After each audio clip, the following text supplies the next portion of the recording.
ክብራትና ክብራን ብዙዎቻችሁ የገመታችሁት ብዙዎቻችሁ ደግሞ ያልገመታችሁት ዛሬ እንግዳይ ሲያተገበ የምታዩት ፓስተር ተስፋዬ ጫላ ነው። በብዙዎቻችሁ የሚወደድ በብዙዎቻችሁ የሚከበር ብዙዎቻችን የምንወደው የምናከብረው በዝማሬዎቹ ብዙዎቻችሁ የተባረካችሁ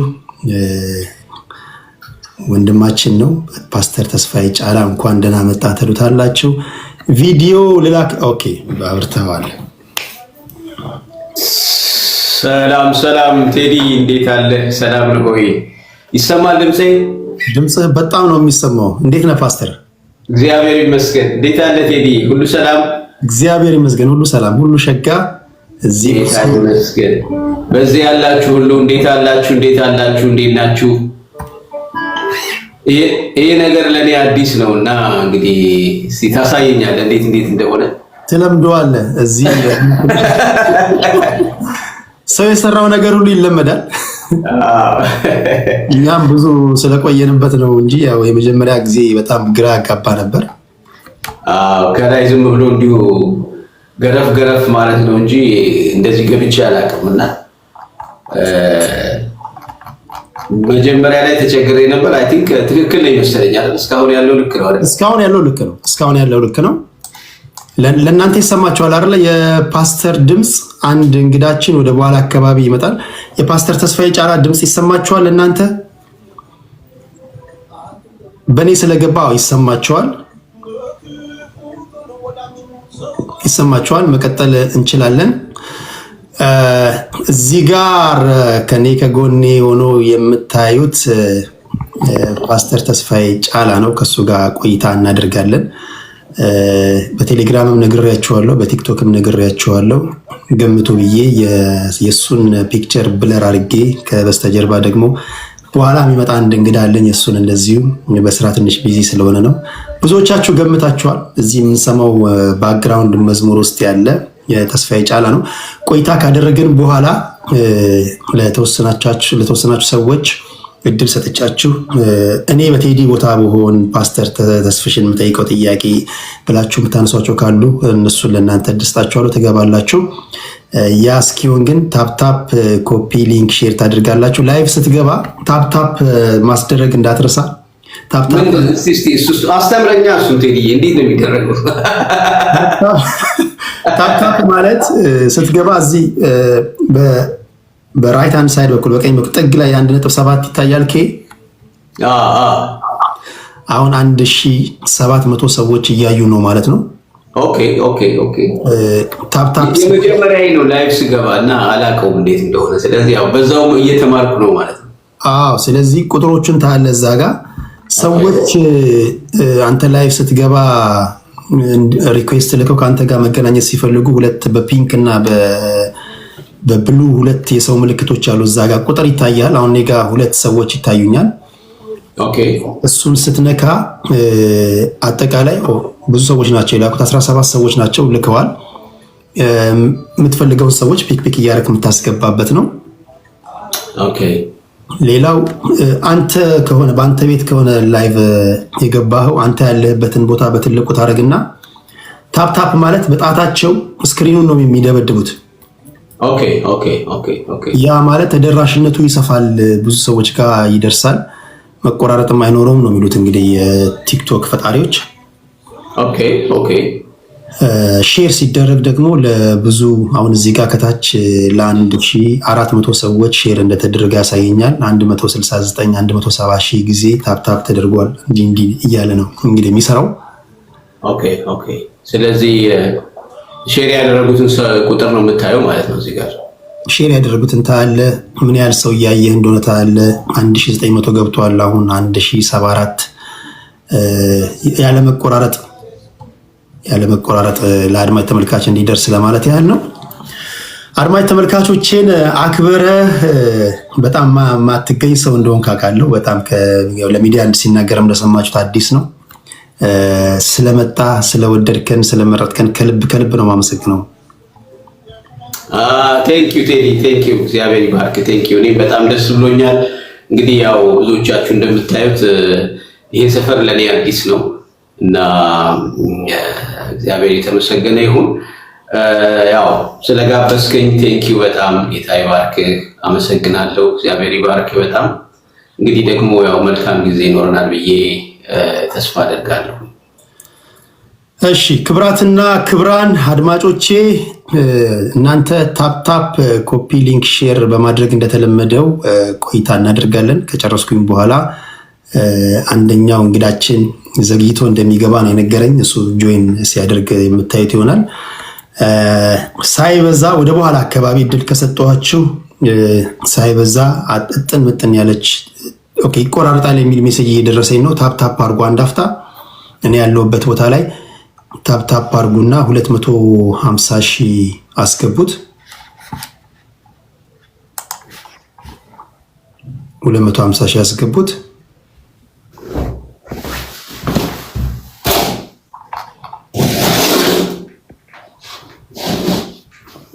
ምናልባት እነሱ ታፕ ማድረግ ያደረጉ በዝማሬ ብንጀምር ምን ይመስላል?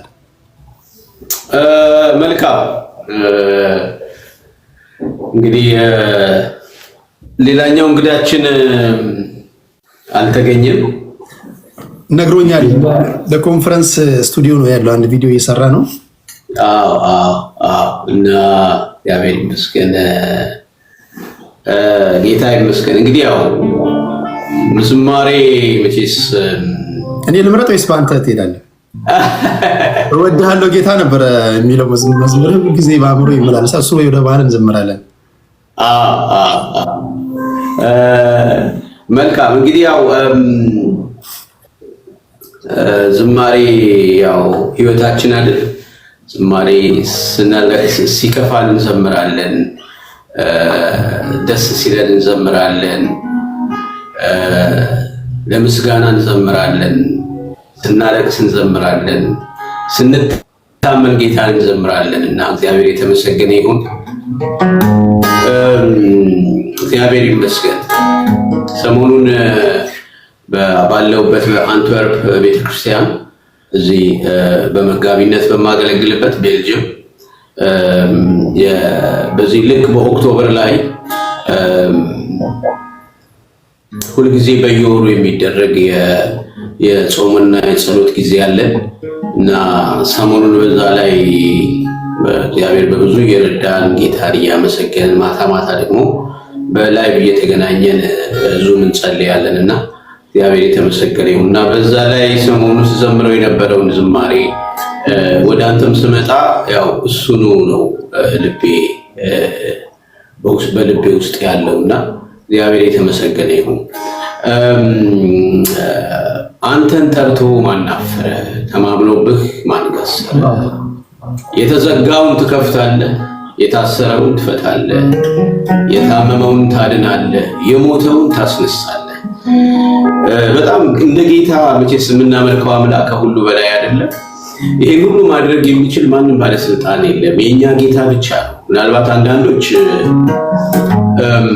የታመመን ሊያስነሱ ይችላሉ፣ ምናልባት የታመመውን ሊፈውሱት ይችላሉ፣ ዶክተሮች ሊፈውሱት ይችላሉ። የታሰረውን ደግሞ ባለስልጣናት፣ ፖለቲከኞች፣ ሌሎችም ሊያስነሱት ይችላሉ። የታመመውንም ሊያድኑ የሚችሉ በዚህ ምድር ላይ ያሉ፣ ግን የሞተውን ግን የሚያስነሳ የኛ ጌታ ብቻ ነው።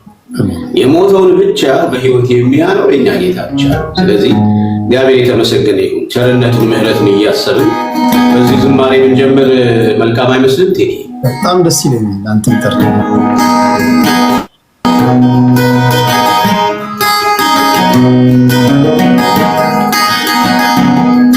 አንተን ጠርቶ ማን አፈረ?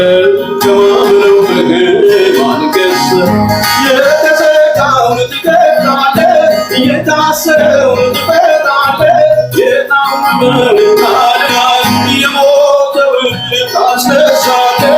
ስልጣን ያንተ የጌታ ስልጣን ያንተ ስልጣን ያንተ ጌታ ይሁን ስልጣን ያንተ ስልጣን ያንተ የኔ ጌታ ስልጣን ያንተ ስልጣን ያንተ ጌታ ይሁን ስልጣን ያንተ አንተ ለደርሱ ማና ፈረም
Sultan ስልጣን ያንተ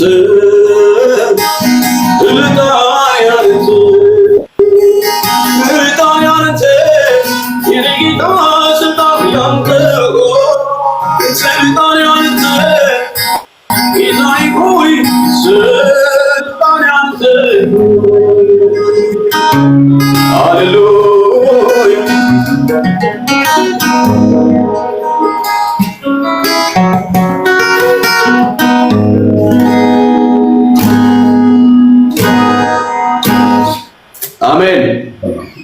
ዋው ድንቅ ነው፣ ድንቅ ነው። አሜን አሜን። ኔትወርክህ ብቻ ትንሽ እየተቆራረጠ አስቸገራቸው። ያው የውጊያ ነው። ኦኬ ምንድን ነው የኔ ነው ችግሩ? ያለህበት ቦታ ሊሆን ይችላል። ያለህበት ቦታ ስልክን ያስቀመጥክበት ቦታ ቀጥሎ በምናደርጋቸው ውይይቶች በደንብ ማድመጥ እንድትችሉ። አሁን እንዴት ነው ይሰማችኋል? ሳይቆራረጥ እኔ ጋር ነው ያለው ችግሩ። አንተ ጋር ነው ኔትወርክህ። ኦኬ አሁን ጥሩ ነው አይደል? አሁን እንዴት ነው? አሁን ጥሩ ነው እያሉ ነው። እሺ መሀል ላይ የሚቆራረጥባችሁ ከሆነ ትነግሩናላችሁ። ኦኬ አሁን ጥሩ ነው እያሉ ነው። ኦኬ ቅድም ነው።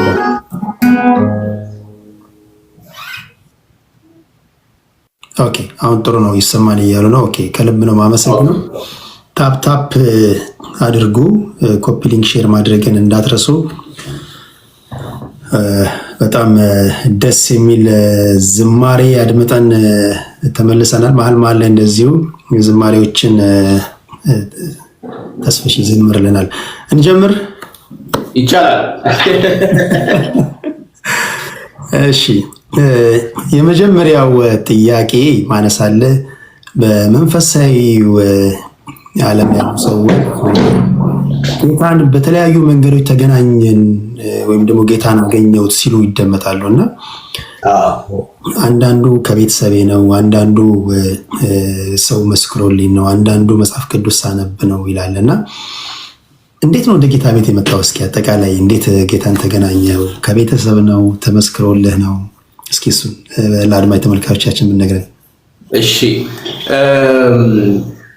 እንግዲህ እኔ ያው አይ ቲንክ ቢያስራን ነው የ10 ዓመት ልጅ እያለሁ ይመስለኛል እና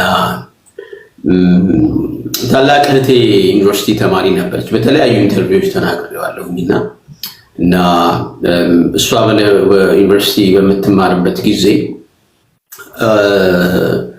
ዩኒቨርሲቲ ገብታ ያው እንግዲህ ዊኬንድ ላይ ዩኒቨርሲቲ ተማሪዎች ወደ ቤት ይመለሱ የለ እና ወደ ቤት ስትመለስ ሁላችንንም ሰብስባ ስለ ጌታ ኢየሱስ ክርስቶስ ነገረች እና ያን ሰዓት እኔ 10-11 ዓመቴ ልጅ በሆን ነው እና በዛ ሰዓት በጣም ልቤ ተነካ። ከዛ ቤተክርስቲያን መሄድ ትፈልጋለሁ ያለችኝ። አዎ አልኳት እና ቤተክርስቲያን ይዛኝ ሄደች እና ልደታ መካነ ኢየሱስ የሚባል ምናልባት 5ኛ ፖሊስ ጣቢያ አካባቢ ያለ ዲአፍሪክ ሆቴል የሚባል ሆቴል ያለበት አካባቢ ማለት ነው። አሁን ይኑር አይኑር አላውቅም፣ ይኖራል መሰለኝ እስካሁን እና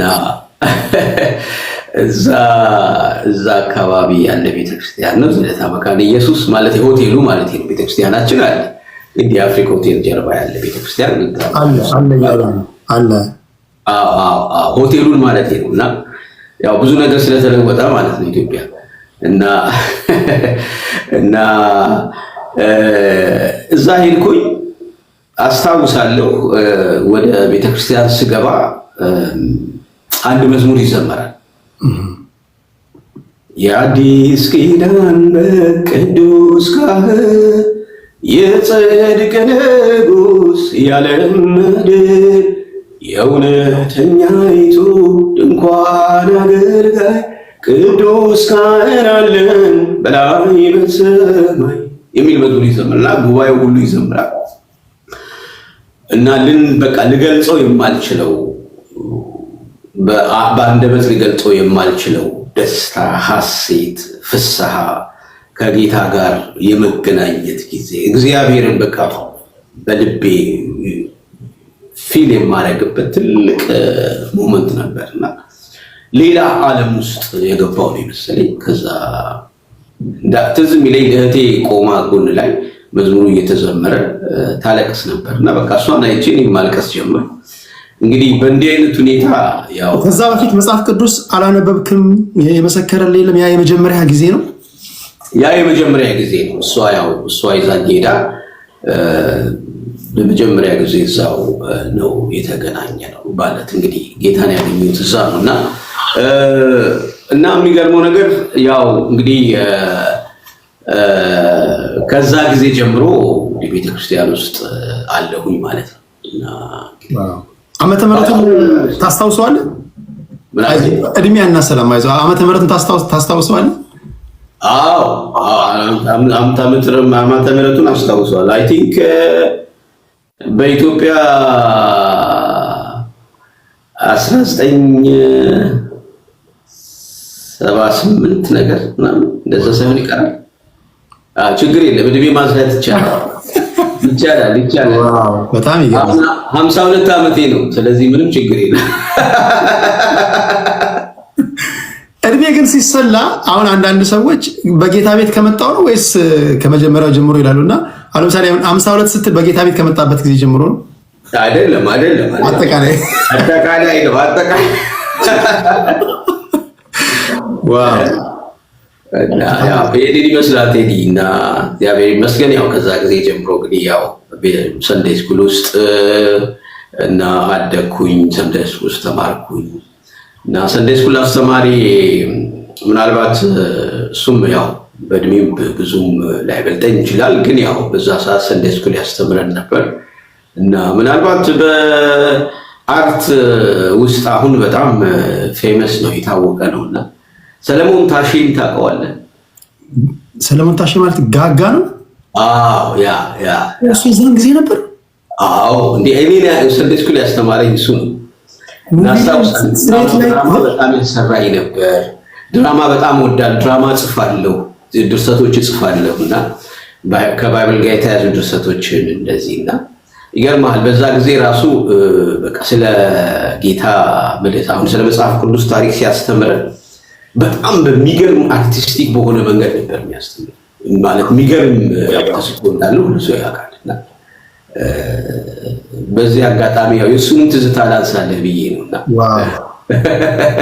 በሰዓቱ ክርስትናው በጣም እንደዚህ እኔ እንሰማለን አባቶች ሲናገሩ በክርስትና ውስጥ የቆዩ ሰዎች ሲናገሩ ቀላል አልነበረም አይደለም። አሁን ለምሳሌ በጣም እንደውም የሚገርምህ ምናልባት እንግዲህ እሱ ሳላስፈቅድ በመናገሬ በጣም ይቅርታ እንግዲህ እንደሚፈቅድልኝ ተስፋ አደርጋለሁ። እና ሰሌ በዛ ሰዓት ታስሮ የወጣበት ጊዜ ነው። እንደውም ረጅም ጊዜ እስር ቤት ውስጥ ቆይቶ አስታውሳለሁ። ልክ እኔ ቸርች ከመጣሁ አይ ቲንክ እዛ ጓደኞች አገኘሁኝ፣ አብረውኝ ጓደኞች እንግዲህ አብረን በዛኛ ዕድሜ ያለን እና ይነግሩኝ ነበር እዚህ አስተማሪያችን ታስሯል፣ እስር ቤት ነው ያለው እና በጌታ ምክንያት ነው የታሰረው እና በቃ ለማየት በጣም ጓጓ ነበር እና ተፈቶ መጣ ማለት ነው እና በቃ የለበሰውን ሹራብ ሁሉ አልረሳውም እና በጣም ብዙ ክርስቲያኖች ዋጋ የሚከፍሉበት ጊዜ ነበረ። ቀላል አልነበረም ማለት ነው። እና እሱም ልክ ገና ከእስር ቤት እንደወጣ በቃ ሮጦ ወደኛ መጥቶ ያው እኛን አገኘን እና በጣም ደስ የሚል ጊዜ ደስ የሚል ወቅት ነበር እና ያው ምንም ጊዜው አልፏል። ያው ግን ብዙ ዋጋ ተከፍሏል። እኛ አይ ቲንክ ያ ጊዜ ልክ ያው ትንሽ ያው የመከራውም የምኑም ነገር ወደ መጨረሻው የደረሰበት ጊዜ ነው። ከዛ በኋላ ያው ተለወጠ ማለት ነው። ከዛ ወደ ዝማሬ በጣም ብዙ ዋጋ ተከፍሏል። በጣም ከባድ ነበር። እንደ ህብረተሰብም ሰፈር ውስጥም ከሰዎች ጋር ኢንተራክት ለማድረግ በሶሻል ላይፍ ለመካፈል ብዙ ጫና የነበረበት ጊዜ ነው እና አሁን አንዳንድ ጊዜ ሳይ ይገርመኛል። ማለት በቃ የእግዚአብሔር ምሕረት የእግዚአብሔር ቸርነት እና አሁን በየሰፈሩ በየትንሽ ርቀቱ ያው ቤተክርስቲያናት አሉ፣ ሰዎች በነፃነት ያመልካሉ እና አሚን ይሄ የሚመጣ አይመስልም ነበር። እንግዲህ ደግሞ እግዚአብሔር ያይነን አመጣ እና ብዙ ዋጋ ተከፍሏል ማለት ነው። በጣም ብዙዎቻችን በሰዓቱ ባንወለድም የሰማነው ነገር ነው። ቀላል አልነበረም። ክርስትና ብዙ ዋጋ አስከፍል ነበር። በዛን ዘመን ብዙ ዋጋ ከፍላል። የከፈሉም አባቶች አሉ። ክብራትና ክብራን ዘግየት ብላችሁ ለገባችሁ ፓስተር ተስፋዬ ጫላ ነው እንግዳ አድርጌ ይዤላችሁ የመጣሁት። ሰዓት ሲመቻችለት አንድ እንግዳችንም እንደዚሁ ይቀላቀለናል። ከኔ ጋር የሚኖረው ጥያቄና መልስ እንዳለቀ በመሀል ዝማሬዎችን ወደ እናንተም እናደርሳለን። ታፕታፕ ማድረግን እንዳትረሱ። የተወሰኑ ሰዎችን ማስገብቼ በውስጣችሁ ተስፈሽን ብጠይቀው የምትሉት ጥያቄ ካለ እድሉን ሰጣችኋለሁ። እናንተ ብቻ በጸባይ ታፕታፕ እያደረጋችሁ አብራችሁን ቆዩ። ስልክ ገብቶበታል መሰለኝ እስኪመለስ ድረስ። ኦኬ ተመልሷል። እስኪ አንድ ጥያቄ ላንሳ። ለምሳሌ አሁን ፓስተር ተስፋዬ በመንገድ እየሄድክ በዓለም ያሉ ሰዎች የሚባለው ንግግሩ እንደዛ ነው ወይ? በዓለም ያሉ ሰዎች ወይ ጌታን የማያውቁ ሰዎች የእግዚአብሔር ቃል ወንጌል ስበካቸው ብትባል ከየት ነው የምትጀምረው?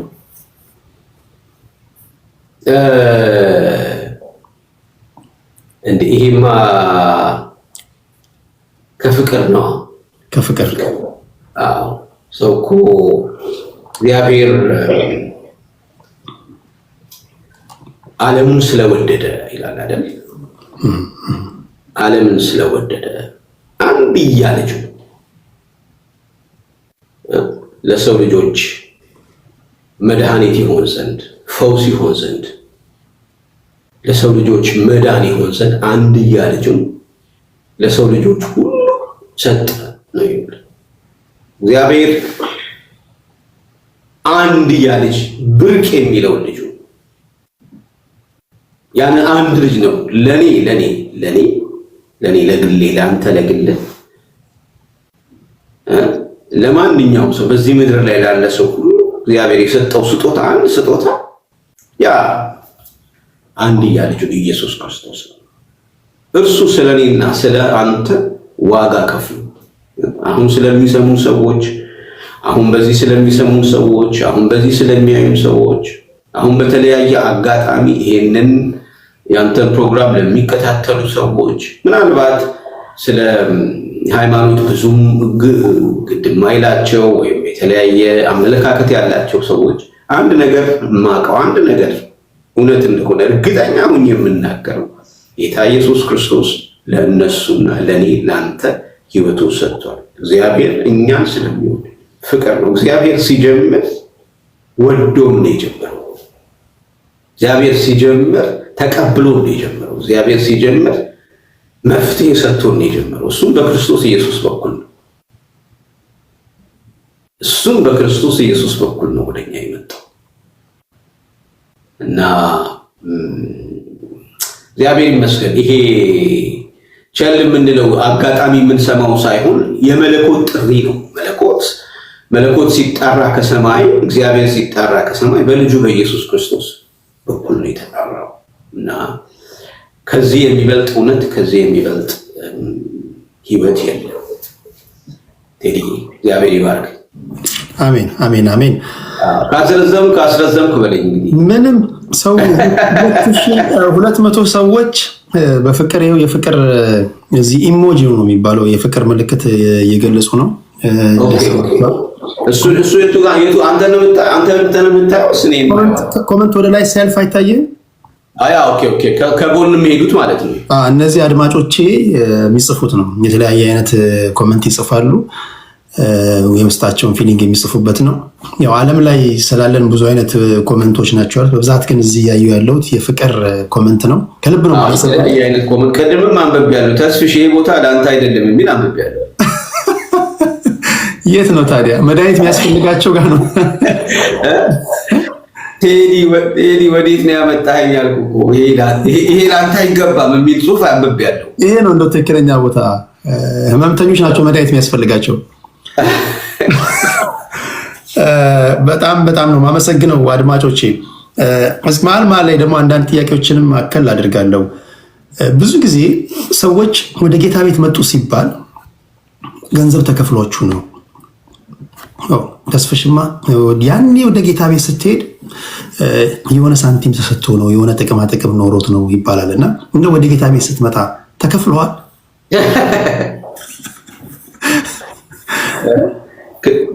ክፍያ ቢኖረው ነው የሚቀር ይኖራል። ስቀልድ አይ መቼስ ያው የተለያየ አይነት ሰዎች የተለያየ አይነት ሪፍሌክሽን ሊሰጡ ይችላሉ።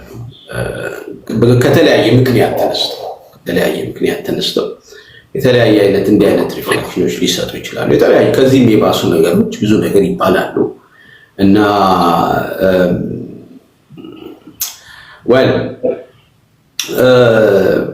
መቼስ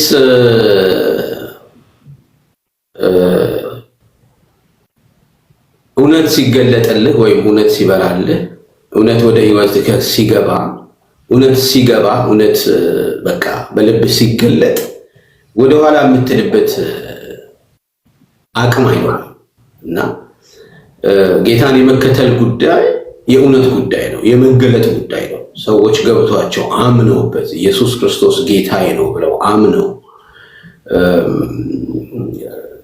ወደ ህይወታቸው ካስገቡ ከዛ በኋላ የሚመልሳቸው ነገር አይኖርም። የተለያየ አይነት ነገር ቢባልም እና እንኳን ገንዘብ ሊከፈለን ቀርቶ እንደውም ደግሞ ኑሮ ራሱ በጣም ይከብዳለች። እንደውም በጣም ብዙ ይከብዳለች እና ያው እንዳልኩ የተለያየ አይነት ሪፍሌክሽን ሊሰጥ ይችላል። ግን ያው እሱ ጀስት ከዚህም የባሰ ነገር ብዙ ይባላል።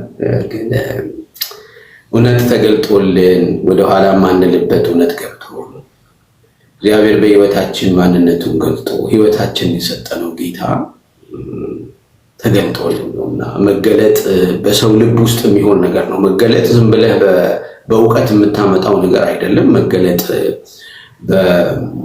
በትምህርት የምታመጣው ነገር አይደለም። መገለጥ በተለያዩ ነገሮች የምታመጣው ነገር አይደለም። መገለጥ ከሰማይ የሚሆን እግዚአብሔር ላንተ የሚገልጥልህ እግዚአብሔር ላንተ የሚሰጥህ እውነተኛ መረዳት ነው እና የክርስትና ነገር እንደዛ ነው እና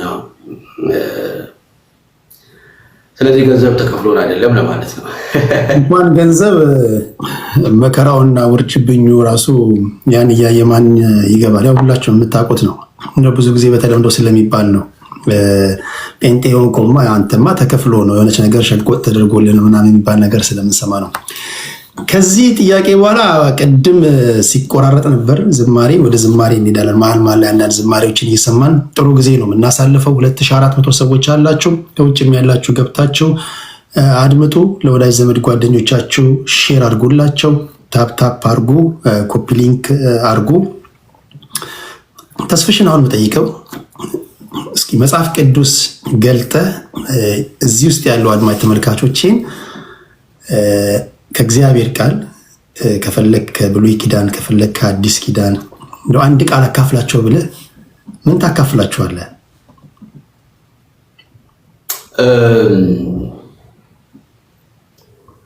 በጣም ሁልጊዜ በቃ የህይወቴ መመሪያ ነው የምለው በጣም ብዙ ቻሌንጅ የሚያደርገኝ ቃል አለ እና ምናልባት እንግዲህ ፊልጵስዩስ ምዕራፍ 2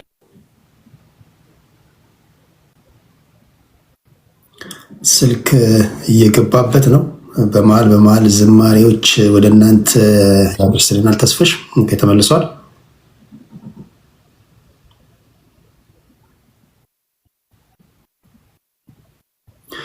ገናናው የኛ ኢየሱስ ይዘመራል። ታፕ እያደረጋችሁ ጠብቁ። የምትደውሉበት ያው እንግዲህ ብዙ ኃላፊነት አለበት። የተደወለበት ነው ስልክ። ለቲክቶክም አዲስ ስለሆነ እስኪያስተካክለው በትዕግስት ተጠብቃላችሁ። 598,000 ደርሰናል። ታፕታፑን ኮፒ ሊንክ ሼሩንም በዛው መጠን አሳድጉት። እኔ ያለሁበትን ቦታ ለቲክቶክ አዲስ የሆናችሁ ሰዎች በጣታችሁ ታፕታፕ ታድርጋላችሁ። አይ ቲንክ ጠፋው መሰለኝ አይደል? አሁን ተመልሰሃል። ኦኬ። ድምጼ ይሰማህ ነበር ወይስ እንዴት ነው ነገሩ? ይሰማኛል። ስልክ እየገባብህ ነው አይደል? አዎ ስልክም እየገባብኝ ነውና እንዴት እንደማድረግ አላውቅም። ቀደም እኮ ኤርፕሌን ሞድ ላይ ያለው ስልህ ያው በስልክ ነው ስትለኝ ጊዜ ወይ ኤርፕሌን ሞድ ላይ ካደረግከው አይረብሽውም። ስላይዳውና ኢንተርኔት የሚቆራረጣል እንደሱ ከሆነ ዋይፋይ አለ አይደል? ዋይፋይ አለኝ። ኤርፕሌን ሞድ ላይ ካረከው ዋይፋዩ ይሆናል። የሚመጡ ስልኮች ግን የሚረብሹ አይመስለኝም። አሁን እንዴት ነው? አሁን ጥሩ ነው። አረከው ኤርፕሌን ሞድ ላይ አረከው? አዎ ኤርፕሌን ሞድ ላይ አረከው። በቃ እስኪ እናያለን። ምናልባት በዋትስአፕ ካልደውሎ በስተቀር በመደበኛው ላይረብሹ ይችላሉ። እሺ ኦኬ ኦኬ ኦኬ። ኦር ዶንት ዲስተርብ ሞድ ላይ አድርገው።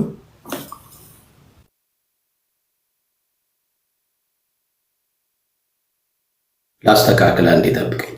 ችግር የለውም።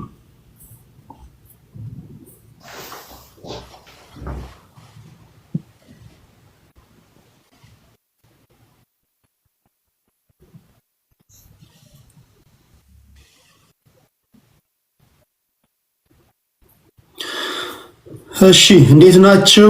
ኮሜንታችሁ በጣም ነው ደስ የሚለው። ኮሜንታችሁ የፍቅር ኢሞጂዎች ናቸው በብዛት ደስ ይላሉ። መሀል ላይ የተወሰናችሁትን ፒክ እያረኩኝ አስገባለሁ። ለምንወደውና ለምናከብረው ፓስተር ተስፋዬ ጫላ ጥያቄዎች ሳታበዙ ለሌሎችም እድል ለመስጠት እንድጠይቁ አድርጋችኋለሁ። ከኔ ጋር የሚኖረውን ቆይታ ካጠናቀቀ በኋላ ማለት ነው። ቪዲዮ ጠፍቷል። ቆይ ልላክለት።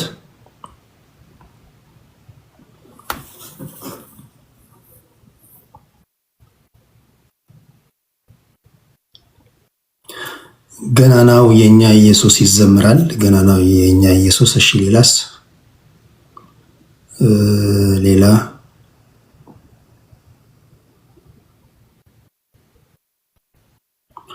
በአማረ ቅኔ። ኦኬ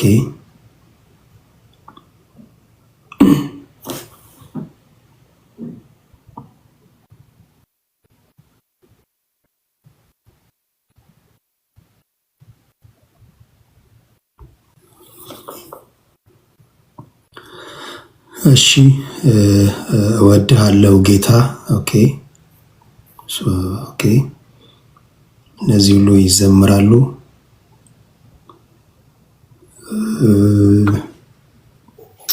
አይ ቲንክ ተመልሻለሁ። አሁን አይደል? ተመልሳለሁ። አሁን ተመልሳለሁ። ኦኬ ኦኬ ኦኬ ኦኬ። ቆይ አንዴ ላስተካክልላችሁ ነገር።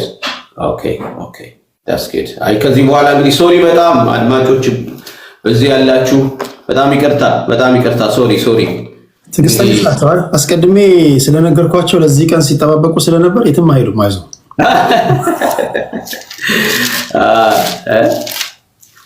ያው እችን ነገር ብዙም አላውቃትም፣ ላይቭም ገብቼ ስለማላውቅ ችግር የለም። ዛሬ መጀመሪያ ነው እንግዲህ። ከዚህ በኋላ ኤክስፐርት ትሆናለህ። አይዞህ አይደለ? ሆኖ አርጉት። እዚህ ውስጥ ያላችሁ በሙሉ ተስፍሽ ላይቭ በሚገባ ሰዓት ስሙን እየነካችሁ ፎሎ አድርጉት። ሁላችሁም እዚህ ውስጥ ያላችሁ 2600 ሰዎች ተስፍሽን ፎሎ አድርጉት። ለቲክቶክ አዲስ ስለሆነ ማለት ነው። እሺ እግዚአብሔር ይመስገን። አንድ ቃል አንብብልን እያልከኝ ነበርና ይገርማል። በጣም ሁልጊዜ ልቤን የሚነካኝና በጣም በቃ የህይወቴ መመሪያ አድርጌ የምወስደው ፊልጵስዩስ ምዕራፍ 2 ቁጥር 5 ላይ ያለ ቃል አለ እና እንደዚህ ላንብበው። በክርስቶስ ኢየሱስ የነበረ ይህ ሐሳብ በእናንተ ዘንድ ደግሞ ይሁን። እርሱ በእግዚአብሔር መልክ ሲኖር ሳለ ከእግዚአብሔር ጋር መተካከልን መቀማት እንደሚገባው ነገር አልቆጠረም። ነገር ግን የባሪያን መልክ ይዞ በሰው ምሳሌ ሆኖ ራሱን ባዶ አደረገ።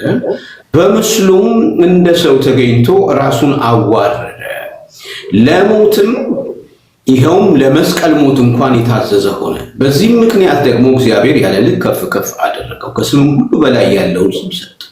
በሰማይና በምድር ከምድርም በታች ያሉት ሁሉ በኢየሱስ ስም ይንበረከኩ ዘንድ ምላስም ሁሉ ለእግዚአብሔር አብ ክብር ኢየሱስ ክርስቶስ ጌታ እንደሆነ ይመሰክር ዘንድ ነው ይላል እና ቁጥር 5 ላይ ነው ይሄን ያነበብኩት።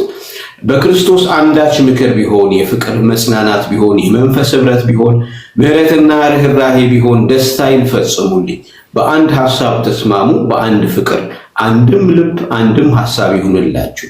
ለወገኔ ይጠቅማል በማለት ወይም በከንቱ ውዳሴ ምክንያት አንድም እንኳን አታደርጉ። ነገር ግን እያንዳንዱ ባልንጀራውን ከራሱ ይልቅ እንዲሻል በትህትና ይቁጠር ይልና በትህትና ይቁጠር ካለ በኋላ ዋናው የምንፈልገው ሐሳብ ይሄ ነውና እያንዳንዱ ባልንጀራውን ከጎኑ ያለው ሰው እንደ በትህትና ከሱ እንደተሻለ ይቁጠር ይልና ምሳሌ የሚሰጠው ጌታ ኢየሱስ ክርስቶስ ከላይ የመጣው መንገድ ነው። የወረደውን አወራረድ ነው። ወደኛ ሲመጣ የመጣበትን መንገድ ነው እና መቼስ ይሄ ዓለም የሚሰብከን በራሳችን እንድንመካ የትህትናን ስብከት አይደለም የሚሰብከን። በራሳችን ነገር ላይ ተስፋ እንድናደርግ ከባልንጀራ ይልቅ እሻላለሁ የሚለውን አመለካከት እንዲኖረን ነው ይሄ ዓለም የሚያስተምረው። የዚህ ዓለም ትምህርት ይሄ ነው። የዚህ ዓለም ትምህርት ዋናው ኮሩ ይሄ ነው። መጽሐፍ ቅዱስ ግን የትህትና ሁሉ መሰረት፣ የትህትና ሁሉ ምንጭ፣ የትህትና ሁሉ መጀመሪያ። ይሄን ደግሞ ጌታ ኢየሱስ ክርስቶስ በቲዮሪ ሳይሆን ያሳየን። በምንድን ነው ያሳየን? በተግባር ነው ያሳየን። በተግባር ነው ያሳየን። ይህን ተግባር ሲገልጠው በኢየሱስ ክርስቶስ የነበረ ሐሳብ ነው ይላል። ይህ ሐሳብ ምን አይነት ሐሳብ ነው? እሱ በእግዚአብሔር ዘንድ ሲኖር ሳለ መተካከልን መቀባት እንደሚገባው አልቆጠረም። ነገር ግን የባሪያን መልክ ይዞ በሰው ምሳሌ ሆኖ ራሱን ባዶ አደረገ። ራሱን ባዶ እስኪያደርግ ድረስ ትህትናን አስተማረ። ጌታ ኢየሱስ ክርስቶስ ትህትናን አስተማረ እና ትህትና በጣም በጣም በጣም በጣም ወሳኝ የሰው ልጆች ቅመም የሆነ ጉዳይ ነው ብዬ አስባለሁ። እንግዲህ ይሄ ሕይወቴን የሚገዛው ቃል ነው። ምንም አይነት ሰው ቢሆን ልቤን አይሰብረኝም። ይገርምሃል። በጣም ትሁት ሰው ካየው ግን በቃ እሸነፋለሁ፣ አልችልም። የሚገርማችሁ ነገር በትህትና ደግሞ ማንንም ማሸነፍ ትቻላል። ትሁት ሰው የማያሸንፈው ነገር የለውም። ጦረኛ ከሚያሸንፈው ይልቅ ትሁት የሚያሸንፈው ይበልጣል። ትህትና ግን መውረድን ይጠይቃል። ትህትና ግን ባዶ መሆንን ይጠይቃል። ትህትና ግን ራስን ዝቅ ማድረግን ይጠይቃል። ትህትና ግን ወደ ታች መውረድን ይጠይቃል። ስለዚህ ምን ይላል? እርሱ ወደ ታች ወርዶ ይላል። ከዛ በኋላ እግዚአብሔር ስለዚህ ምን ስላለ? እሱ ወደ ታች ስለወረደ እግዚአብሔር ከዛ በኋላ ያለ ልክ ምን አደረገው ይላል? ከፍ ከፍ አደረገው ይላል። ለምን? ስለወረደ። አያችሁ፣ ብዙ ጊዜ ሰዎች ከፍታን የሚፈልጉት ከፍታ ላይ በመውጣት ነው። እንደ መጽሐፍ ቅዱስ ትምህርት ግን ከፍታ የሚገኘው በዝቅታ ነው፣ ወደ ታች በመውረድ ነው። ወደ ታች በወረድን ቁጥር እግዚአብሔር ደግሞ በጊዜው ከፍ እንዲያደርጋችሁ ይላል መጽሐፍ ቅዱስ። ከኃይለኛው ከእግዚአብሔር እጅ በታች ራሳችሁን አዋርዱ እና በቃ ተናግሬ የማልጨርሰውን ርዕስ አስጀመርክ። ኤኒዌይ ባጭሩ ልናገር ብዬ ነው። ራሱ ባይገርምህ አድማጮች ያውቃሉ እና ብዙ ጊዜ ማጠፋው ፖለቲከኞች ጋር ስንወያይ ነው እና ብዙ ጊዜ ዝም ብሎ እላለሁ እነዚህ ትሁት ካልሆኑ ሰዎች ይልቅ ትሁት የሆኑ ሰዎችን ሳይ እኔ በጣም ከፍተኛ ይሉንታ አለብኝ ለትሁት ሰዎች። ምን እንደሆነ አላውቅም። በቃ ትሁት ሰዎች እንደፈለጉ ያደርጉኛል። በቃ ቁጡ ከሆንኩኝ ያሸንፉኛል። ሊያዙኝ ሁሉ ይችላሉ፣ እንደፈለጉ ሊሆኑ ይችላሉ። እና እንዳልከው በትህትና ውስጥ የሆነ አንዳች ሊነገር የማይችል የሆነ ኃይል አለ። እውነት ነው። ትሁቶች በጣም አሸናፊዎች ናቸው። እውነት ነው፣ እውነት ነው። እና ጌታ ኢየሱስ ክርስቶስም እኮ ያሳየን ይሄንን እኮ ነው። ጌታ ኢየሱስ ክርስቶስ እኮ ራሱን ባዶ አደረገ ይልና የባሪያን መልክ ያዘ ይላል። ይኸውም በሰው ምሳሌ ሆኖ ራሱን ባዶ አደረገ ይልና ከዛ በኋላ የአወራረዱንም ምግር ሲነግረን እኮ እንደውም የሞተው አሟሟቱ እንኳን የእኛ ሰው ሲናገር ምን ይላል? አሟሟቴን አሳምረው የሚባል ንግግር አለ። ታውቃለህ? አሟሟቴን አሳምረው ምንድነው? ሞት ራሱ መልክ አለው ማለት ነው። ሞት የሚያምር ሞት አለ፣ የማያምር ሞት አለ። ጌታ ኢየሱስ ክርስቶስ የሞተው ሞት የመስቀል ሞት ይባላል። የመስቀል ሞት ማለት የመጨረሻ ወንጀለኛ የሆነ ሰው የተረገመ ሰው የሚሞትበት አሟሟት፣ በቃ የመጨረሻ ቅጣት፣ የቅጣት የመጨረሻ ጥጉ በመስቀል ላይ ተሰቅሎ በሞት ነው። ጌታ ኢየሱስ ክርስቶስ ሰው መሆኑ ሳያንሰው የሞተው አሟሟት ግን የሚገርመው ነገር ወደ ታች አወራረዱ ጥልቀቱን ስትመለከት፣ የትህትናውን ጥልቀት ስትመለከት የመስቀል ሞት እስከ መስቀል ሞት ድረስ ታዘዘ ይላል። ይገርማል። እና እውነት ነው ትህትና። እግዚአብሔር ይህንን ያብዛልን ወዳጆች፣ እግዚአብሔር ይህንን ያብዛልን። በጣም ይገርመኛል። እኔ ይገርመኛል አሁን ዓለማችን ቴዲችን ነገር ነው ብናገር በጣም ደስ ይለኛል። በብዙ ነገር በጣም እኮ በልጽገናል እኮ አይደል? አሁን በጣም ዓለማችን በብዙ ነገር ሄዳለች። ቴክኖሎጂው በጣም ፈጣን ነው። የሰው ልጆች በጣም በሚያስገርም ሁኔታ ብዙ ነገሮችን ፈጥረዋል። ወደ ሰማይ ወጥተዋል። ጠፍርን አልፈው ሄደዋል። ብዙ ነገር ላይ ደርሰዋል። የሕክምናው ቴክኖሎጂ በቃ መናገር ከምንችለው በላይ ሆነዋል። ብዙ ማለት እንችላለን። የአርቲፊሻል ኢንተለጀንስ በጣም በጣም በጣም ሄደዋል። ግን ይህን ሁሉ ሆነ ግን በሰላም መኖር አቅቶናል። አይገርምም? በሰላም መኖር አቅቶናል።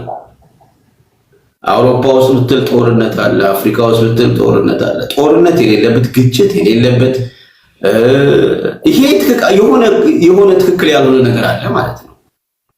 የሆነ ትክክል ያልሆነ ነገር አለ። እንዴት ነው ይሄን ሁሉ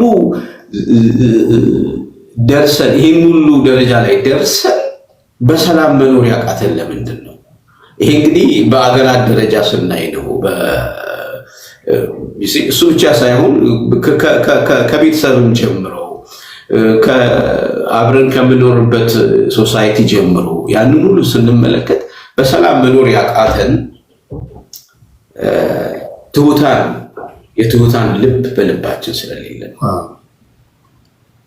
እና ጀስት ዝም ብዬ ልጨምር ብዬ ነው። ቴንክ ዩ ቴዲ። መቼስ ይሄ ዛሬ በቲክቶክ መንደር የማይባክን ጊዜያችሁ ነው። ካሳለፋችሁት ጊዜ በብዙ የምታገኙበት እንደሆነ ተስፋ አድርጋለሁ። ታፕታፕ ታድርጋላችሁ። የምንወደውና የምናከብረው ፓስተር ተስፋዬ ጫላ ነው እዚህ እንግዳ አድርጌ ያመጣሁት። በድጋሚ አክብሮኝ ስለመጣ፣ አድማጭ ተመልካቾችን አክብሮ ስለመጣ፣ ልምዱን ሊያካፍለን ስለመጣ ከልብ ነው የማመሰግነው። ለቲክቶክ አዲስም ስለሆነ ነገ ከነገ ወዲያም ወንጌሎችን ቤቱን እየከፈትን የእግዚአብሔር ቃል ያካፍላችኋል፣ በዝማሬ ይባርካችኋል። ስሙን እየነካችሁ ሁላችሁም እዚህ ውስጥ ያላችሁ 2600 ሰዎች አንዳችሁም ሳትቀሩ ፎሎ ማድረግን እንዳትረሱ። ፎሎ አድርጎት። በመሃል ብንዘምር ምን ይመስላል? እሺ እዚህ ከላይ ያለው 2.5 የሚለው ይታየኛል። ሌላ ደግሞ እዚህ ከኔ ፎቶ በላይ ደግሞ 13,000 ምናምን የሚል አለ። ምንድን ነው ልዩነቱ? እንግዲህ ያው ያስተማርኩ ቴዲ በዚህ 2.6 የሚለው ይታያል። ከላይ ያለው 2600 ሰዎች እያዩ ነው ማለት ነው። ኦኬ። እንደዚህ ደግሞ ስክሪንን እንደዚህ ስታደርግ እስቲ ቆይ ቶታል ቪው አሁን ወደዚህ ራይት ሃንድ ሳይድ ከቀኝ ወደ ግራ ስታዞረው ስክሪንን አሁን ለኔ አጠቃላይ ኢን ኤንድ አውት እያሉ 40,000 ሰው እስካሁን አይቶታል። 40,000 ሰው። ኦኬ። እዚህ ጋር እኔ ላይ ደግሞ 13,000 ምናምን ይላል። እሱ ምንድን ነው? አንተ ጋር 13 ይሄ ሰዎች ላንተ በመንፈሳዊ ቋንቋ የፍቅር ስጦታ ጊፍት፣ አበባ፣ ኮፍያ ሲሰጡ 13K ማለት ነውና ይሄንን ኦኬ ቻይኖቹ እንትኑ ነው የስጦታው ነው ይሄ። ይሄ ስጦታው ነው። እዛ ጋር ደግሞ ኮርነር ላይ ደግሞ የምታየው 758,000 እሱ ታፕ የተደረገበት ነው። እያንዳንዱ ታፕ ይቆጥሯል አልጎሪዝሙ። ኦኬ። በተረፈ ዋናው ታፕ ማስደረጉና ሼር ማስደረጉ ነው። እዚህ ጋር አሁን 10.2 ይታያል። 10.2 እሱ ሼር ተደርጓል። ይሄ ነው። ቀስ እያልን እንማራለን። እንዘምር እንዴ? በጣም ደስ ይለኛል። የዝማሬ ሰዓት ነው። ታፕ አድርጉ ሁላችሁም። ኮፒ ሊንክ ሼር ማድረግን እንዳትረሱ።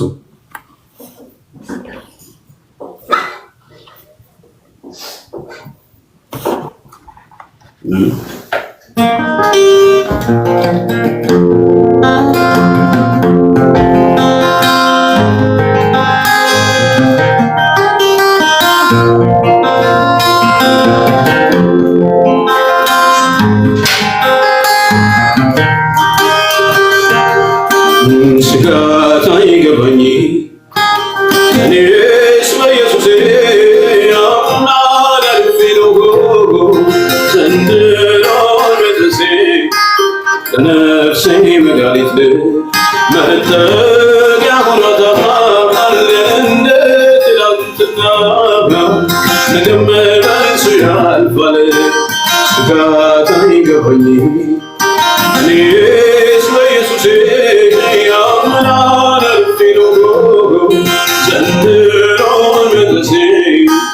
ለነፍሴ መድኃኒት መጠጊያ ሆኗታል እንደ ትላንትና ነገም በእርሱ ያልፋል ይረዳኛል አምነዋለሁ ይረዳኛል አምነዋለሁ ይረዳኛል አምነዋለሁ ይረዳኛል አምነዋለሁ ያግዘኛል አምነዋለሁ ያግዘኛል አምነዋለሁ ያግዘኛል አምነዋለሁ ያግዘኛል አምነዋለሁ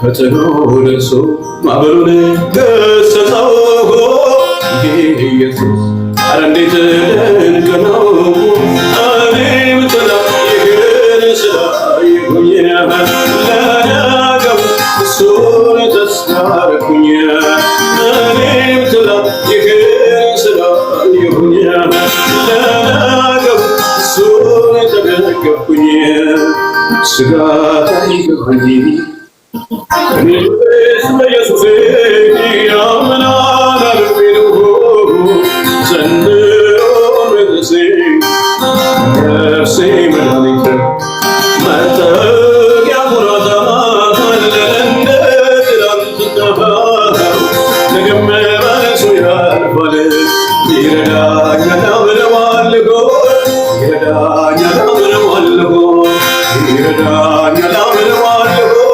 ይረዳኛል አምነዋለሁ ያግዘኛል አምነዋለሁ ያግዘኛል አምነዋለሁ ያግዘኛል አምነዋለሁ ያግዘኛል አምነዋለሁ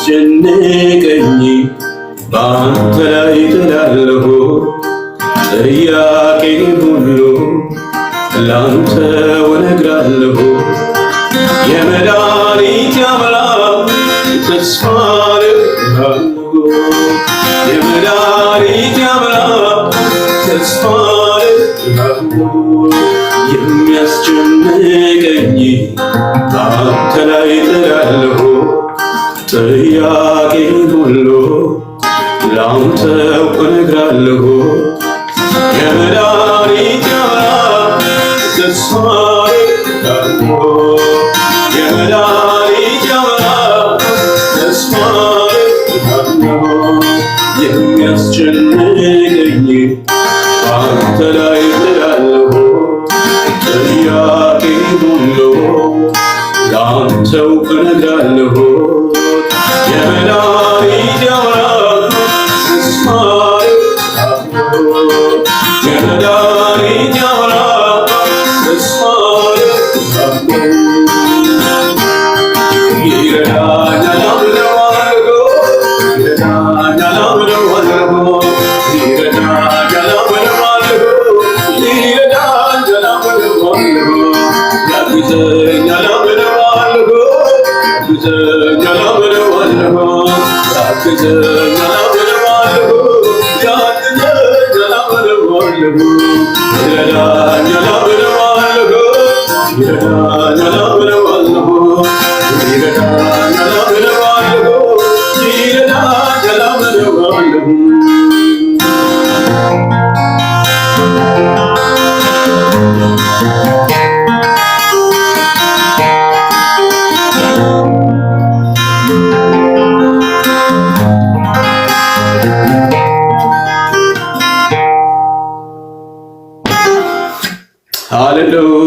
እግዚአብሔር ይባርክ ተስፍሽ።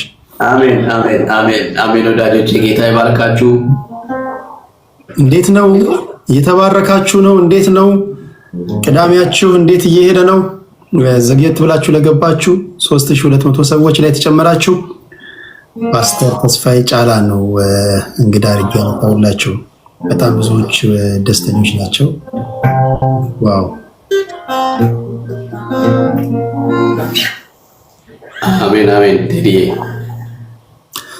እንመለሳለን። መሀል ላይ አጠራጠር ያሉ ጥያቄዎችን እየጠየቅኩኝ የተጨዋወትን ዝማሬና ጥያቄና መልስ ነው የምናደርገው።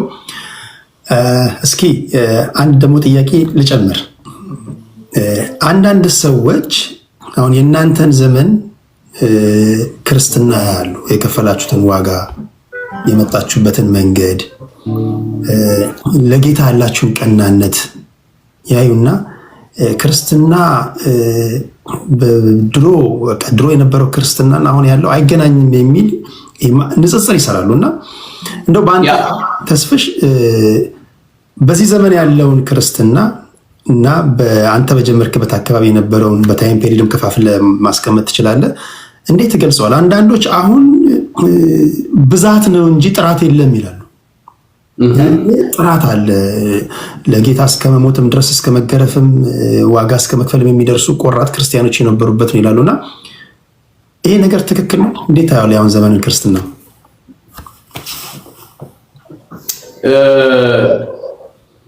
ያው እንግዲህ እንዳልከው ነው ቴዲ። ማለት ያው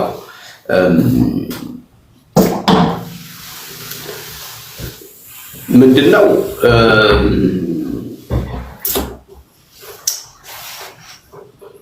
ሁልጊዜ ክርስትና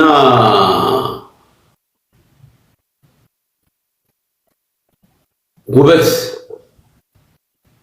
የሚኖረው ክርስትና ውበት ያለው በፈተና ውስጥ ነው እና ማለት ያው የፈተና ወዳጅ ለመሆን ሳይሆን የፈተና ወዳጅ በቃ ፈተና ይምጣ ብለን ለመጸለይ ሳይሆን ነገር ግን ውበቱ የሚወጣው ማለት ነው። ውበቱ የሚገለጠው በተለያየ አይነት ቻሌንጅ ውስጥ ስናልፍ ይሄ ጌታን የመታመናችን ነገር የውስጣችን ነገር እየጠነከረ ስለሚታይ በቃ ይሄ ለውበት ይሆናል እና ይሄ የማይካድ ነገር ነው። ግን ያው እንዳልከው ደግሞ በሀገራችን ኮንቴክስት በሀገራችን አካሄድ ደግሞ ስንመለከተው እውነት ነው። እንግዲህ እንደውም ነገሮች ሊኖሩ ይችላሉ። ምንድነው አንደኛ ቁጥራችን እንደ አገር አይደል የዛሬ 20 ዓመት የነበረው የምድራችን የሰው ፖፑሌሽን ቁጥርና አሁን ያለው አንድ አይደለም፣ በብዙ ቁጥር ጨምሯል። በዛው መልኩ ደግሞ እንግዲህ ይሄ የወንጌል አማኝ የሚባለው ክርስትናም ደግሞ በዛው በኩል ጨምሯል። ግን በተወሰነ እንዳልከው በዘመናት ብንከፍለው እንዴት ነው የሚሆነው? በተለይ ደግሞ ያው ይሄ የወንጌል አማኙ በነፃነት ማምለክ በጀመረበት ጊዜ ወደ ቤተክርስቲያን ብዙ ሰው ጎረፈ፣ ብዙ ሰው መጣ፣ ብዙ ሰው አስተናገድን እና የሚመስለኝ እንግዲህ ሰዎችን አንደኛ በሁለት ስቴፕ ነው እኔ የምከፍለው። አንደኛ ሰዎችን ጌታን አምነው ተቀብለው የህይወታቸው አዳኝ አድርገው እግዚአብሔርን ማመን ከጀመሩበት ጌታን ከተቀበሉበት ጊዜ ጀምሮ ያለው ብቻ ሳይሆን ጌታ ኢየሱስ ክርስቶስ ምንድን ነው ያለው? እያስተማራችኋቸው ደቀ መዛሙርቴ አድርጓቸው ነው ያለው። ደቀ መዛሙርቴ አድርጓቸው። ምን ማለት ነው? ደቀ መዛሙርት ማለት መምህር ማለት ነው፣ ተማሪ ማለት ነው። ምንድነው? አስተማሪውን የሚመስል ባረማመዱ፣ ባነጋገሩ፣ ባካሄዱ፣ ባገባቡ፣ ባወጣጡ፣ በሚያደርጋቸው ነገሮች ጌታ ኢየሱስ ክርስቶስን የሚመስል ሰው ማለት ነው። እና ጌታ ኢየሱስ ክርስቶስ ደቀ መዛሙርቴ አድርጓቸው ነው ያለው። እና እንግዲህ ደቀ መዛሙርት ከሆነ ሰው ጌታን የሚመስል ህይወት ይኖራል። ልክ የጌታውን አይነት አረማመድ፣ የጌታውን አይነት አካሄድ ይሄዳል። ካልሆነስ? ስለዚህ አንድ ሰው አምኖ ቤተክርስቲያንም እየመጣ ስሙ ክርስቲያንም እየሆነ በየትኛውም እምነት ሊሆን ይችላል፣ በኦርቶዶክስም ሊሆን ይችላል፣ በፕሮቴስታንቱም ሊሆን ይችላል፣ በካቶሊኩም ሊሆን ይችላል፣ በተለያየው ሊሆን ይችላል አይደል? እግዚአብሔርን አምናለሁ ብሎ ነገር ግን አስተማሪውን የሚመስል የደቀ መዝሙር ህይወት ከሌለው ህይወቱ የተለወጠ ሊሆን አይችልም። ስለዚህ እኔ ሳስበው አሁን ምናልባት ብዙ አማኞች ሊሆኑ ይችላሉ፣ በጣም ብዙ አማኞች፣ ቁጥራቸው በጣም ብዙ አማኞች ሊሆኑ ይችላሉ። ግን ደቀ መዛሙርት የትኞቹ ናቸው የሚለውን ስንመለከት እዛ ጋር እንግዲህ ልዩነት ሊኖር ይችላል። ደቀ መዝሙር ማለት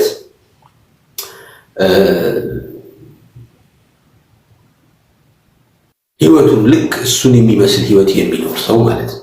እንዳልከው ደግሞ ይታወቃል እኮ ይሄ ምንም ይሄ አሁን ያልከኝ ነገር እኮ የሚታወቅ የሚባል የሚሆን ነገር ነው። ያው እንግዲህ ህይወታችን ለሌሎች በሌሎች መነጽር አይደለም የምንታየው። ሌሎች ስለኛ የሚሉት አይደለም የሚናገረው። ጌታ ኢየሱስ ክርስቶስ ራሱ እኮ ምን ብሎ ይጠይቋል መሰለኝ? ሰዎች ስለኔ ምን ይላሉ ብሎ ጠይቋል። አንዳንዶቹ ምን ማለት ነው? የሰዎችን ኮሜንት ጌታ ኢየሱስ ክርስቶስ ስፍራ ሰጥቶታል ማለት ነው። ስለዚህ አንዳንዶቹ ምን ይለዋል? እንደዚህ ይለዋል፣ እንደዚህ ይለዋል፣ እንደዚህ ይለዋል እያጋልና የሚባለው ነው እና ምንም ልንሸፍለው አንችልም። ስለዚህ የቱ ጋር ነው ያለው ብለን በእኔ አመለካከት ስንመለከት ምናልባት ብዙ አማኞች ሊኖሩ ይችላሉ፣ ግን ጥቂት ደቀ መዛሙርት ሊኖሩ ይችላሉ። ደቀ መዝሙርነት ደግሞ የህይወት መንገድ ነው እና እግዚአብሔር ይርዳል ለማለት ብዬ ነው። እና እዛ ጋር ይመስለኛል ልዩነቱ አይደል ነው። ጥያቄህን በትንሹ የነካው ይመስለኛል። እንግዲህ ይሄ የኔ አመለካከት ነው። እንግዲህ ትክክል። እንደውም እንዲህ ስትናገር አንድ ቃል መጣለኝ፣ ገርነታችሁ ሁሉ በሰዎች ዘንድ ሁሉ ይተዋወቅ ይላል እና ትክክል ነው። ሰዎች ስለኛ ምን ይላሉ ነው። አንዳንድ ጊዜ እንደው በሀገረኛው አባባል ጆሮ ለባለቤቱ ባዳ ነው ይባላል። የሀገር ሰው ሲተረትና ክርስትና ክርስቶስን መምሰል ነው። በሰዎች ዘንድ ሰዎች እኛን ሲያዩ አረማመዳችን፣ ውሏችን፣ አነጋገራችን፣ አስተሳሰባችን ይሄ ሁሉ ሰዎች ስለኛ ምን ይላሉ የሚለውን ነገር ማወቅና መጠየቅ ተገቢ ነው ብዬ አስባለሁ። እግዚአብሔር ይባርክ ፓስተር። ከዚህ ጋር አያይዤ አንድ ማነሳለ ጥያቄ ብዙ ጊዜ ለወንጌል ስርጭት ሲወጣ ወይም ኮንፈረንስ ሲዘጋጅ ተመሳሳይ ቦታዎችን ኮንፈረንስ የሚደረጉት የእግዚአብሔር ቃል ደግሞ መከሩ ብዙ ነው፣ ሰራተኞች ጥቂቶች ናቸው። የመከሩ ጌታ ሰራተኞችን አብዝቶ እንዲልክ ለምኑት ይላል አይደል? ማቴዎስ ወንጌል ላይ ወንጌል ወዳልደረሰበት ቦታ ላይ ወንጌል እንዲዳረስ ለምሳሌ ቲክቶክ ላይ መጣ። ህዝቡ ያለው እዚህ ነው። እዚህ ጋር መጥተው የእግዚአብሔርን ቃል ከጤነኛውም መድኃኒት ከሚያስፈልገውም ጋር አብረው የእግዚአብሔርን ቃል ችለው ታግሰው ማስተማር ሲገባቸው ኮንፈርት ዞናቸውን ብቻ የመምረጥ ነገር አለ እና ኮንፈረንስም ሲዘጋጅ እዚህ ጋር ላቁምና እኔ ቲክቶክ ላይ እንግዲህ አለኝ ቲክቶክ ላይ እንደዚህ ላይ ገብቼ እንደዚህ አክቲቭሊ ማለሳተፍበት ምክንያት አምሶ ቢዚ በእውነት በጣም ቢዚ ስለሆንኩኝ እውነት ነው። አገልግሎት ቢዚ ነኝ፣ በስራ ቢዚ ነኝ፣ በትምህርት ቢዚ ነኝ፣ ቤተሰብ አለኝ። እሱን ነው ያ ነው እንትን ያላለኝ እና ቆይ ምንድን ነው እስቲ እንዴ በጣም እኮ በቃ አንዳንድ ቅድም ያልኩትም ኮሜንት ጠይቄህ ነበር አይደል? እና ማለት አንተ ደግሞ ኮምፎርት ዞን ምናምን ስትል ሰማሁና ኮንፈረንስ ሲዘጋጅ አሁን ለምሳሌ ኮንፈረንስ ሲዘጋጅ ተመሳሳይ ቦታ ኢትዮጵያ ውስጥ ነው። ለምሳሌ ኮንፈረንስ እሱ አልክ ነህ። ግን አሁን ለምሳሌ ቲክቶክ ላይ ያለው ነገር ለምንድን ነው ሰዎች ይህንን ያክል በጣም የተጸየፉበት ምክንያት? አንደኛ ቲክቶክ ለምን መሰለህ? ቲክቶክ ጤነኛውም እብዱም ምሁሩም ያልተማረውም የሁሉም አይነት ሰው የምታይበት ነው። ሁሉም እዚህ ነው ያለው። ሁሉም እዚህ በቃ መንገድ ላይ ዩኒቨርሲቲ ለምሳሌ ዝም ብለህ ገብተህ እየዘመርክ እያለ ተሳዳቢ ይመጣል። ኦኬ ካለ ዛሬ አይቶ ማቅ ሰውዬ ዝም ብሎ በኮመንት ይጽፋል። መረበሽ የለብህም። ኦኬ ቅድም እኮ አነበብኩኝ አንተ ሌባ የሚል አነበብኩኝ። በቃ አልኩህ እኮ አንዳንድ ጊዜ ይሄ ሰውዬ ታውቀዋለህ ምን አድርጌው ነው ምናምን ቢዚ ያደርጋል። እና በቃ ይሄ ማለት ትንሿ ዓለም ናት። ኦኬ በቃ ምግብ ቤት ስትሄድ ሜኑ ይቀርብልሃል አይደል? ቀይ ወጥ፣ ክትፎ፣ ስለዚህ መርጠህ ነው የምትበላው። በቃ እዚህ ሁሉም አሉ እና ምንም ሊረብሽ እንትን ሊልህ አይገባም። ኮመንቶች በተለይ ግን የምታያቸውን መምረጥ ትችላለህ። አሁን አንዳንድ ጊዜ ፎሎ የምታደርጋቸውና አልጎሪዝሙ ምን ያደርጋል መሰለህ? ለምሳሌ ናሽናል ጂኦግራፊ ብቻ ደጋግመህ የምታይ ከሆነ ሁልጊዜ ቲክቶክ ላይ ስትገባ ታይም ላይን ላይ ናሽናል ጂኦግራፊ ያመጣልሃል። ስብከት የምትሰማ ከሆነ የስብከት ነገሮችን በብዛት ፊድ ያደርጋል። ሳይንስና ቴክኖሎጂ ከፈለግ ሳይንስና ቴክኖሎጂ እና የሰውን እንትን ይሄ ቅድም አርቲፊሻል ኢንቴሊጀንስ ያልከው የሰውን አእምሮ ያጠናል። ቴክኖሎጂ የደረስንበት ዘመን ነውና አይተህ ከሆነ ብዙ ጊዜ ፌስቡክ ላይ እንደዚህ አይነት ነገሮች የተለመዱ ነውና ከአንተ በላይ አንተን ያውቃል ማለት ነው። በቃ ደጋግመህ ዩቲዩብ ላይ ራሱ ስትገባ ደጋግመህ ያየኸው ነገር እኮ ሁልጊዜ ይመጣል አይደል? ሁልጊዜ እንደዛ ነውና ያን መምረጥ ትችላለህ። የምታስገባቸውንም ሰዎች መምረጥ ትችላለህ። ደግነቱ ለምሳሌ እኔ ሁሉንም ሰው አላስገባም። እኔ እዚህ ገስት ላይ መርጬ ነው ማስገባቸው። የምገባባቸውን ቤቶች መርጣለሁ። ኮመንቱ ግን እንደፈለገ ደስ ያለው ይባርካል፣ ግማሹ ይሳደባል፣ ግማሹ ይሸልምሃል፣ ግማሹ ጸልይልኝ ይላል፣ ግማሹ ተቸግሬያለሁ እርዱኝ ይላል። ልዩ አይነት ሰው ይገኛል። እሺ ሶሪ አቋረጥኩ። ወደ ጥያቄ ችግር የለውም። እየተዘጋጀ ስለሆነ ወደ ቲክቶክ ለመምጣት እንትን እንዳትል ብዬ ነው። ጥያቄ ለምሳሌ ኮንፈረንስ ሲዘጋጅ አዳዲስ ቦታዎች ብዙ ጊዜ ሳይሆን የተለመዱ ቦታዎች ነው። ወንጌል ለምንድን ነው ስርጭቱ የማይሰፋው የሚሉ ወገኖች አሉና እንደዚህ አይነት ነገሮችን ታዝበሃል ለማለት ነው። ታዝበሃል ምናልባት?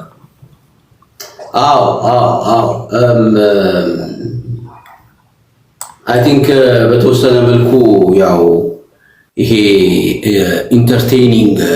ኢንተርቴን የማድረግ ባህል ሳናቀው ወደ ቤተክርስቲያን የገባ ይመስለኛል። ምንድነው ኢንተርቴን ማድረግ ማለት?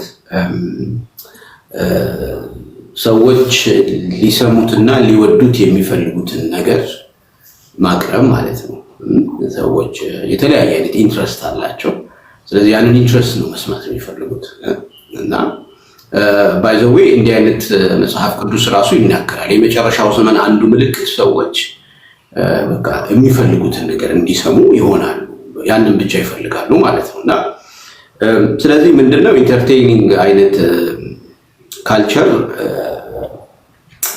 በተወሰነ መልኩ የገባ ይመስለኛል። ስለዚህ ጀስት ከፐርፎርማንስ ወይም ደግሞ ከህዝብ ቁጥር ጋር የተያያዙ ነገሮች ላይ ፎከስ ማድረግ የሚለው ነገር አሲፍ እንደ ለመንፈሳዊ ስኬት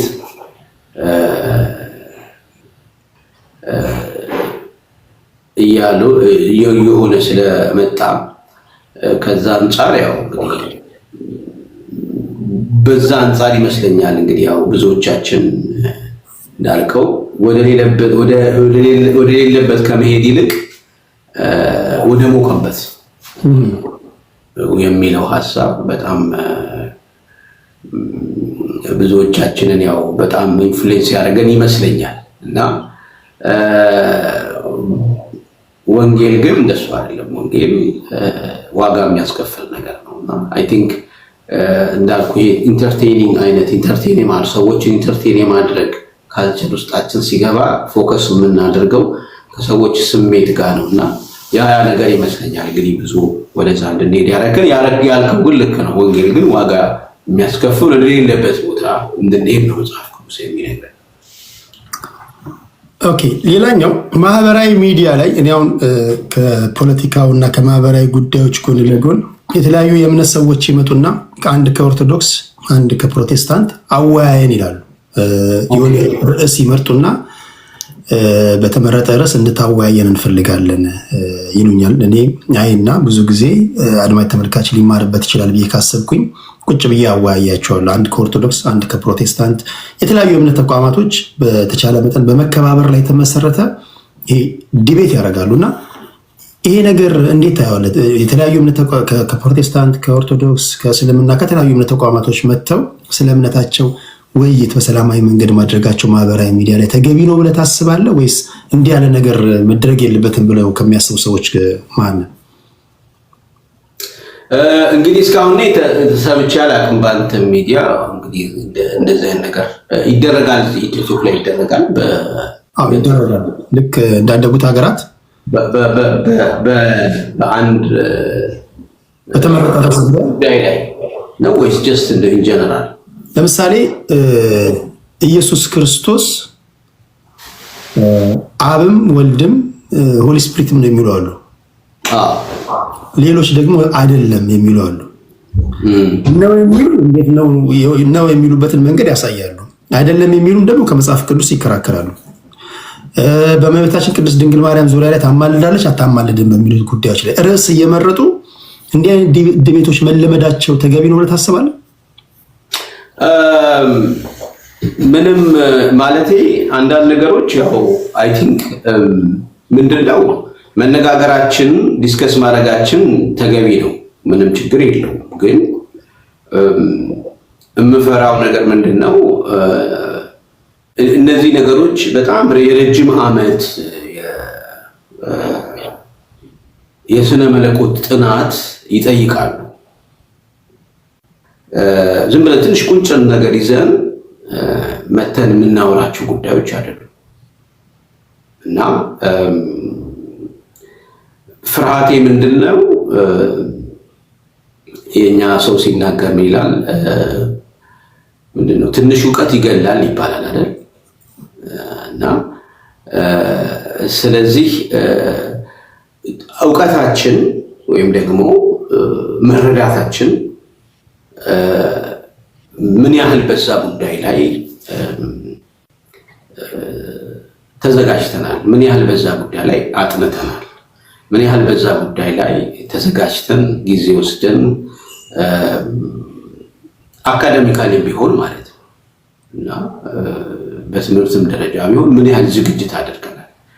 ምክንያቱም ብዙዎችን ይዘን ነው ልንጠፋ የምንችለው፣ እንደገና ደግሞ ብዙዎችን ልናደን የምንችለው። ስለዚህ ምናልባት ከላይ የሆነ ነገር እንዳይሆን ያስፈራኛል። ሌላው ምንድነው እንግዲህ ያው የተለያየ አይነት እምነት ሊኖረን ይችላል እና ምን ቤተክርስቲያን ውስጥ የምናስተምረውና ቅድም እንዳልኩ ደቀ መዝሙር የምናደርጋቸው ሰዎች የምናስተምረውና እንደዛን ጌታ ኢየሱስ ክርስቶስን መስለው እንዲኖሩ የምናስተምረውና በአደባባይ የምንናገረው ነገር በተወሰነ መልኩ ጥንቃቄ በሁለቱ መካከል ጥንቃቄ ይኖርበት ይገባል ብዬ አስባለሁ። ምንድነው አንዳንዴ በአደባባይ መነገር የሌለባቸው ነገሮች አደባባይ ላይ ሲነገሩ፣ በአደባባይ መነገር ያለባቸው ነገሮች ደግሞ አደባባይ ላይ ሳይነገሩ ሲቀሩ፣ እንደገና ደግሞ በቂ ዝግጅት የማድረጋችን ጉዳይ ያሳስበኛል። ትንሽ ነገር ይዘን ይሆን ወይ የምንነጋገረው? ምክንያቱም ብዙ መጽሐፍት፣ ብዙ የስነ መለኮት አዋቂዎች ብዙ የጻፉበትን ነገር እኛ ብዙ ያሉበትን ነገር እኛ በቃ አንድ ጥግ ላይ ይዘን አንዷን ብቻ ይዘን ጀስት በቃ በ15 ደቂቃ ውስጥ ያን ኤክስፕሌን ለማድረግ በአንድ ሰዓት ውስጥ ያን ኤክስፕሌን ለማድረግ መሞከር ምክንያቱም ስነ መለኮት በጣም ሰፊ ነው፣ በጣም ሰፊ ነው። በጣም ብዙ ዝግጅት ይጠይቃል እና ያ ያስፈራኛል እና ያው ዘመናችንም ደግሞ ያው ብዙ ነገር ይሄ ከላይ ሱፐርፊሻል የሆነ ነገር አይደል ያለው ዘመናችን ላይ እና አንደኛ በሌላውም ሳይድ ያለውን አመለካከት ለማየት ያንን ለመረዳት ያለን አንደርስታንዲንግ ምን ያህል ነው የሚለውን ነገር መረዳት ያስፈልጋል፣ ማየት ያስፈልጋል። እንደው ዝም ብለን እኛ ስለመሰለን ብቻ ሁሉ ሰው በአንድ ከረጢት ውስጥ መክተት የለብንም።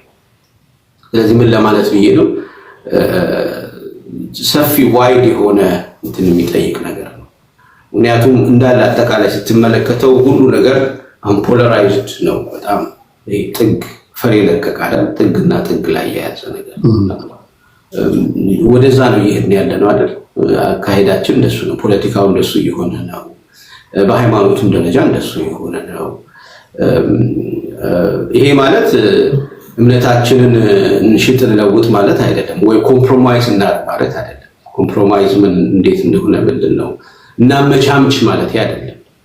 ግን በቂ ዝግጅት ሳይኖረን ከመናገር አለመናገር ይበልጣል የሚለውን ነገር ነው እኔ ብዙ አቴንሽን ሰጥቼ የምናገረው።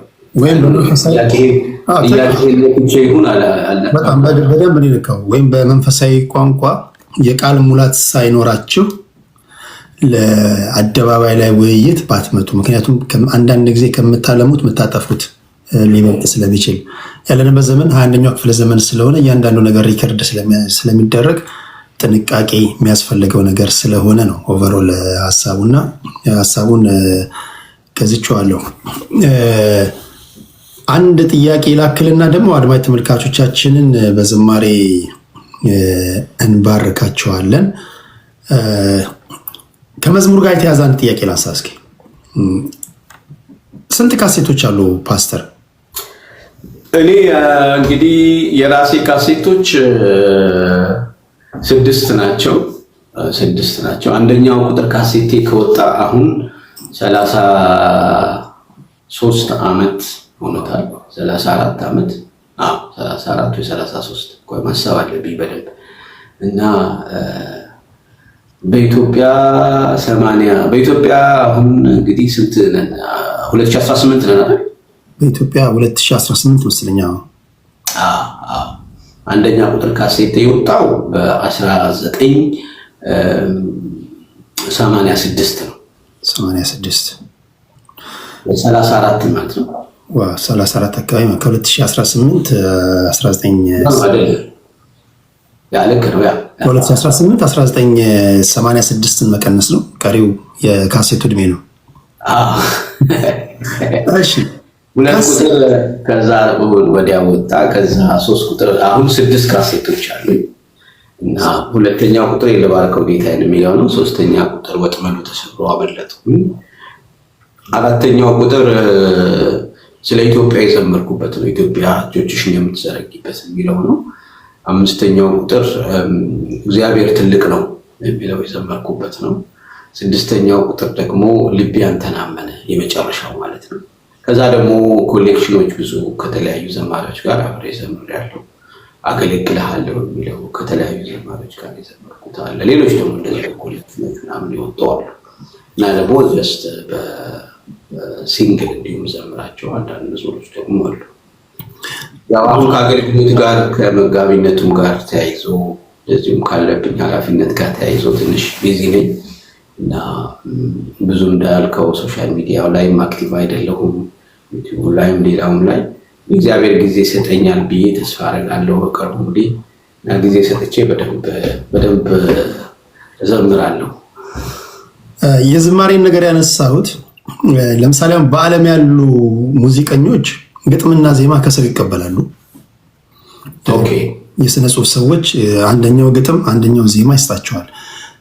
በመንፈሳዊ ዓለም ላይ ያላቸው ሰዎች ለምሳሌ አሁን አንተን እንደ ምሳሌ ብንወስድ ግጥምና ዜማ አንተ ነው የምትጽፈው ወይስ ከሰው ትወስዳለህ? ከሰው መውሰድ ደግሞ አንዳንዶች አይ ተገቢ አይደለም የሚሉ አሉ፣ አንዳንዶች ዋይ ኖት የሚሉ አሉና ግጥምና ዜማ ራስህ ነው የምትጽፈው? እኔ ግጥምና ዜማ ሙሉውን ራሴ ነኝ የምጽፈው። ግጥሙም እኔ ነኝ የምጽፈው፣ ዜማውንም እኔ ነኝ የምጽፈው። ሁሉን ነገር እኔ ነኝ የማደርገው እና አይ ቲንክ በቤተክርስቲያን ውስጥ በተለይ በወንጌል አማኙ ያው መዝሙር እንግዲህ ያለው ባህል ያለው ካልቸር ምንድነው ያለው የተለመደው ነገር ምንድነው? ጌታ መዝሙር ሰጠኝ ነው የሚባለው። ጌታ መዝሙር ሰጠኝ። ሰጠኝ ማለት ተቀበልኩ ማለት ነው። እሱ ነው ሰጪው ማለት ነው። እኔ እቀበላለሁ። ስለዚህ ከህይወቴ ጋር በተያያዘ ከኑሮዬ ጋር በተያያዘ እግዚአብሔር ለኔ መዝሙር ይሰጠኛል የሚለውን እምነት ነው እንግዲህ ያው ወንጌል አማኙ የሚያምነውና ስለዚህ ከዛም አንፃር ነው አሁን ያው መዝሙር ብዙ ጊዜ ራሳችን ጽፈን ራሳችን ነው የምንዘምረው። ግን ደግሞ እንደዚህ አንዳንድ ሰዎች ደግሞ ያው የመዘመር ስጦታ የሰጣቸው ሰዎች አሉ እና እንግዲህ ከውስጣችን ተጨምቆ የሚወጣው ነገር ሁልጊዜ ኃይል አለው። ምክንያቱም ጀስት ይሄ ፐርፎርም የማድረግ ነገር ሳይሆን ህይወታችን የማካፈል ጉዳይ ነው። ህይወታችን የማካፈል ጉዳይ ነው። በህይወታችን ውስጥ ሼር የምናደርገው ነው። እኛ ተጨምቀን የሚወጣ ነገር ነው። ስለዚህ ለሌሎችም ጋር ሄዶ ትርጉም የሚሰጠው እና ሌሎችን ህይወት የሚሰራው ከኛ ውስጥ አልፎ ያንን ነገር ሌሎች ስንሰጥ ነው። ይሄ ትክክለኛ አካሄድ ነው እና ግን ደግሞ አንዳንዶች ደግሞ የግጥም ስጦታ ይኖራቸዋል፣ አንዳንዶች ደግሞ የመዘመር ስጦታ ይኖራቸዋል። ሁለቱ ተደጋግፎ ጥሩ መዝሙር መዘመር ቢችሉ ችግር አለው ወይ ለሚለው ችግር አላይበትም። ግን ግልጽ ማድረግ ጥሩ ነው ብዬ አስባለሁ። ለምሳሌ ግጥሙ እገሌ የገጠመው ብሎ ግልጥ ማድረግ ማለት ነው። ዜማውን ደግሞ ያዘመው ሰውዬ ይሄኛው ነው ብሎ መናገር በትክክል ቢሆን ያው ከስነ ምግባርም አንፃር ትክክል ነው እና እኔ ሁሉን ራሴ ላይ የምጽፈው በልጅነቴ ነው። መዝሙር መጽሐፍ የጀመርኩት የ17 ዓመት ልጅ ያለው ነው እኔ መዝሙር መጽሐፍ የነበረው እና ስለዚህ ያው ህይወት መዝሙር ለኔ ማለት ነው። ለኔ መዝሙር የህይወቴ ክፋይ ነው። ልክ እንደ ልጆቼ ማለት ነው። የህይወቴ ክፋይ ነው። ከውስጥ የሚወጣ ነገር ነው። ምናልባት ከህይወት ጋር ስፔሲፊካሊ ልዩ ገጠመኝ ወይ ልዩ ቁርኝት ያለው መዝሙር አለ? ያው እንዳልከው ሁሉ መዝሙሮች የሚሰጡት እግዚአብሔር ነው፣ ከእግዚአብሔር ነው የምትቀበለው። ግን እንደው በተለየ ሁኔታ ይሄ መዝሙር የምትለው አለ? ከባድ ነው ቴዲ። ያው ብዙ እጠየቃለሁ፣ ብዙ ያው ስለዚህ ነገር የተለያዩ ሰዎች ይጠይቁኛል። ያው እንዲህ ነው ብዬ ስፔሲፊክ የሚለው መዝሙር ለማለት ይከብደኛል። ያው የህይወቴ አካል ስለሆነ ማለት ነው። ከልጅ ልጅ አበላልጦም ይላሉ። እና ትንሽ አስቸጋሪ ነው። ግን ያው ሁሉም ለኔ ትርጉም አለው። ኦኬ ይሄ ልጠይቅና ወደ ዝማሬው እንሄዳለን። 1978 ነው ወደ ጌታ ቤት ተይዛ ሄደች። ከዛ በፊት በዝማሬ የምታደምጣቸው ሰዎች ነበሩ? በስብከት ሳይሆን መዝሙራቸውን የምታደምጣቸው ወይም ከአንተ በፊት የነበሩ ዘማሪዎች እነማን ናቸው? ከኔ በፊት እንግዲህ ያው ደረጀ ከበደ፣ ተስፋዬ ጋቢሶ፣ ታምራት ኃይሌ፣ ከዛ ደግሞ ወረድ ስንል ደግሞ ጌታ ያውቃልና ብሩክታይት። እኔን ግን በጣም ኢንፍሉዌንስ ያደረገኝ አሁን በህይወት የለም ታደሰ ሸቴ የሚባል በጣም የሚወደድ ዘማሪ ነበር እና በጣም ነበር የምወደው። በጣም አሁን ወደ ጌታ ሄደዋል፣ በህይወት የለም እና ታዴ በጣም የሚገርም ዘማሪ ነውና ይገርማል። የመጀመሪያ መዝሙር ስጀምር ራሱ ልክ የእሱን ነበር የሚመስለው ድምጼ። ሃይስኩል እያለሁ እሱ ሃይስኩል ህብረቶች ምናምን እየሄደ ያገለግላል። በጊታር ነበር የሚዘምረው እና የሚገርምህ በቃ ልክ ታዴ ይዘምራል ከተባለ እኔ ሰፈሬ የቄራ ልጅ ነኝ። ነግሬሃለሁ፣ ቅድም አልጠየቅከኝም። የት ሰፈር ልጅ ነህ ብለህ አልጠየቅም። በጣም ይገርማል። ተቀይሜ ያለው ቴዲ የቄራ ሰፈር ልጅ ነህ? እሺ የቄራ ልጅ ነኝ እና ሁሉ የተለመደ ኢንተርቪው እንዳይሆን ብዬ ነው። የተወለድክ የታደግ ሳይሆን መጨረሻ ላይ ልጠይቅህ እና ታዴ የሚዘምር ከሆነ ይገርማል። በቃ በእግሬ ሁሉ እስከ እንጦጦ ድረስ የሄድኩበት ጊዜ አለ እና ታዴ በጣም ነበር የምወደው። በጣም ኢንፍሉዌንስ አድርጎኛል። አሁን በህይወት የለም። መዝሙሮቹን ሰምተህ እንደሆነ አላውቅም። እንደውም አንድ የሱ መዝሙር እንዘምር እንጂ ታዴ። ደስ ይለኛል። አረ ደስ ይለኛል።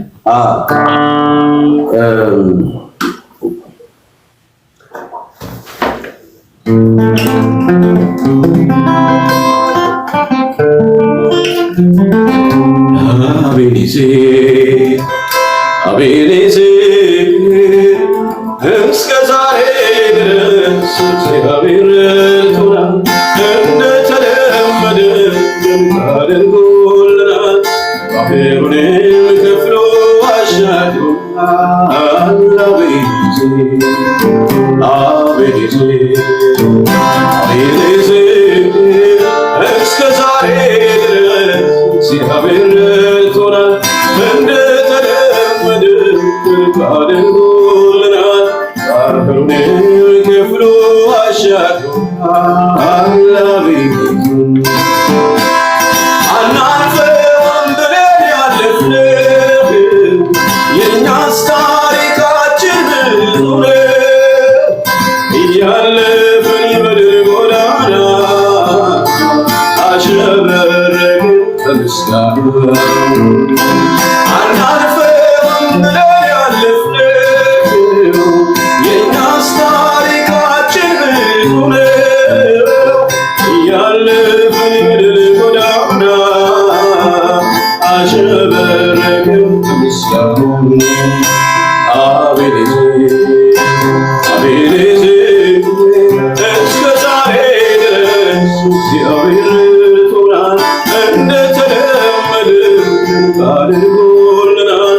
ባህሩንም ከፍሎ አሻግሮናል። አቤኔዜ አቤኔዜ እስከ ዛሬ ድረስ እግዚአብሔር ረድቶናል፣ እንደተለመደ አድርጎልናል። ባህሩንም ከፍሎ አሻግሮናል።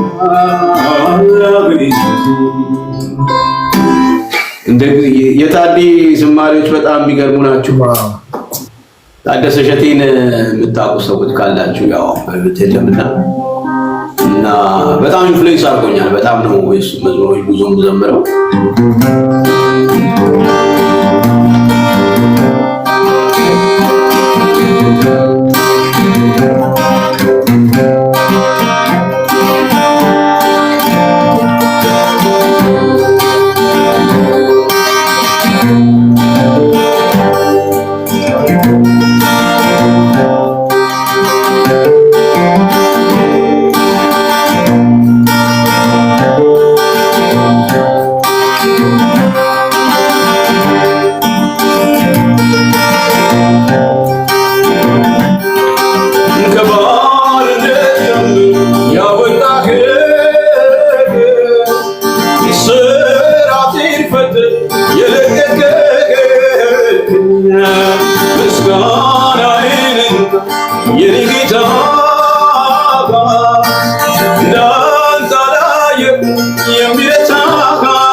የሕይወት ምንጭ ለተጠማ እንዲሁም በረከት ለጨለማ የሕይወት ምንጭ ለተጠማ እንዲሁም በረከት ለጨለማ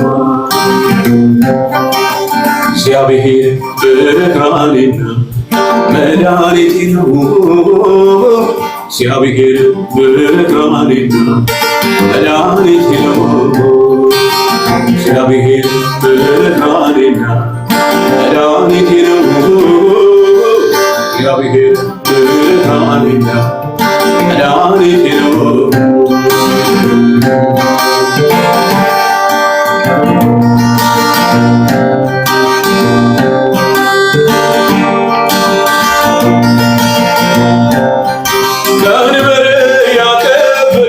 በጫንቃዬ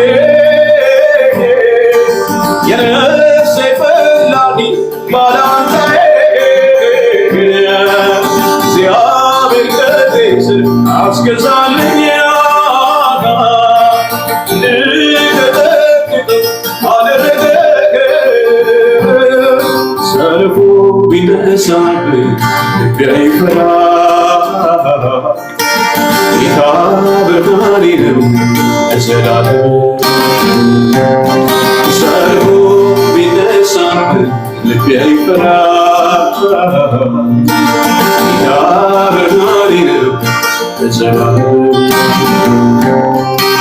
እግዚአብሔር ብርሃኔና መድኃኒቴ ነው እግዚአብሔር ብርሃኔና መድኃኒቴ ነው እግዚአብሔር ብርሃኔና መድኃኒቴ ነው እግዚአብሔር ብርሃኔና መድኃኒቴ ነው ከባርነት ቀንበር ያወጣኸኝ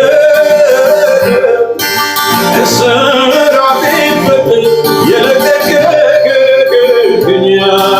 ምስጋናዬን እንካ የኔ ጌታ እንዳንተ አላየሁም የሚረታህ የሕይወት ምንጭ ለተጠማ እንዲሁም በድካም ጨለማ የሕይወት ምንጭ ለተጠማ እንዲሁም በድካም ጨለማ እግዚአብሔር ብርሃኔና መድኃኒቴ ነው እግዚአብሔር ብርሃኔና መድኃኒቴ ነው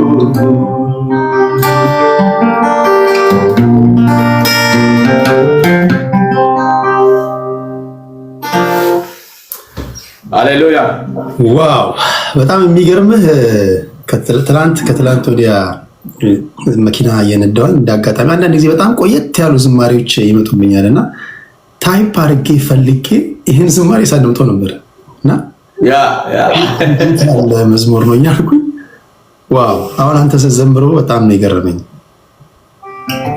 አሜን እግዚአብሔር ይመስገን። እንዴት ነው እንግዳችን የመምጣት ተስፋ አለው እንዴ ቴዲ? እንዴት ነው ነገሩ?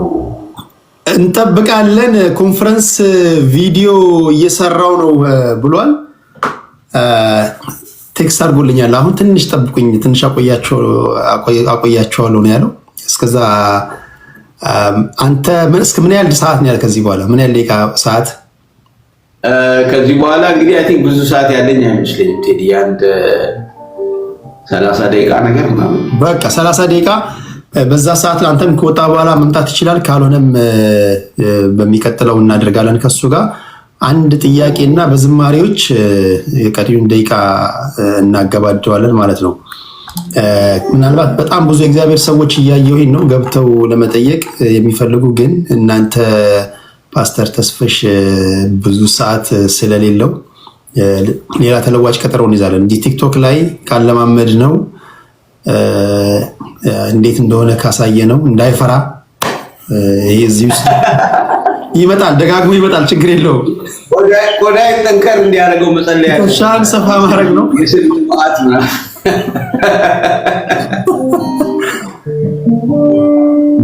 ገና ነው የኛ ኢየሱስን ዘምር ነው እንዴ? ገና ነው የኛ ኢየሱስ ይላሉ አንተን ጠርቶ ያው ብዙ ይጻፋል እንግዲህ ያው እንዳልከው ሁሉንም ለመዘመር አይቻልም። ያው ይሳት እንትን ስላለ እና እንዳልከው ለሌላ ጊዜ ክፍል 2 ብለን እንቀጥላለን። ክፍል 2 ብለን እንቀጥላለን። ሁሉንም በአንዴ አንዘምርም፣ ግን በቃ ከማሰናበታችን በፊት አንድ ገና ነው የኛ ኢየሱስን እንዘምርና ተስፍሽን አክብሮን እንደመጣ አክብረን እንሸኘዋለን። ይሄ መጀመሪያ ነው። ክፍል 2 ይቀጥላል። ምን ይመስላል? እሺ መልካም ነው። መልካም እንዘምር። እሺ እግዚአብሔር ይመስገን። ገና ነው የኛ ኢየሱስ ያው ከሰማያት ሰማያት ከዙፋኑ ወርዶ የዕዳውን ጽሕፈት በደሙ አስወግዶ ምስኪን መስሎ መጥቶ ዲያብሎስን ቀጣ። በጨለማ ላሉት አዲስ ፀሐይ ወጣ። ጎስቋላና ድሃ ምስኪን የሕማም ሰው ባየነውም ጊዜ ደምግባት የሌለው ፍቅር ኃይሉ ሆነች ድካሙ በረታ። ማንም ሳያግዘው ዲያብሎስም መታ። መቼ ነው የጻፈው?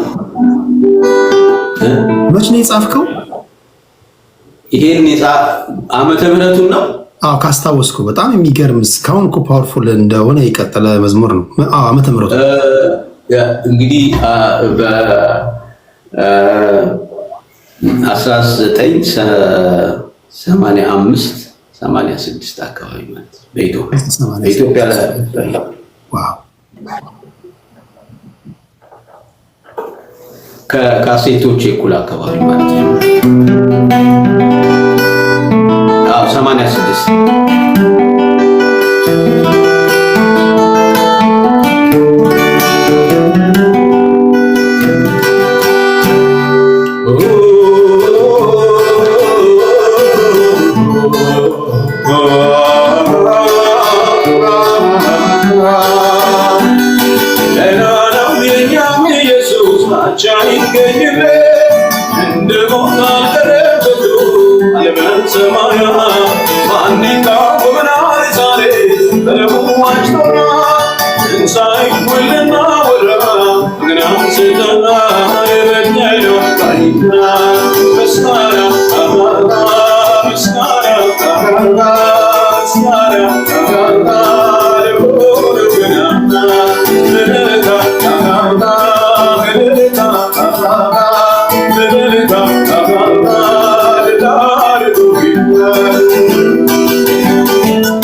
La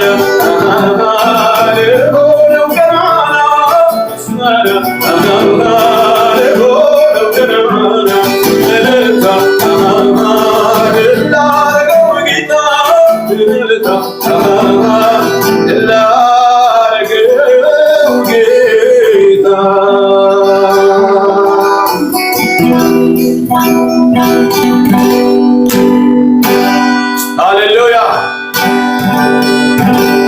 ሞትና መውጊያውን የሰበረው የናዝሬቱ ኢየሱስ ብቻውን ጌታ፣ ብቻውን አምላክ። ሃሌሉያ።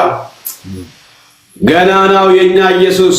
ብዙ ኃያላን ተነስተዋል፣ ብዙ ነገስታት ተነስተዋል፣ ብዙ ኃያላን ስማቸው በምድር ላይ ገኗል።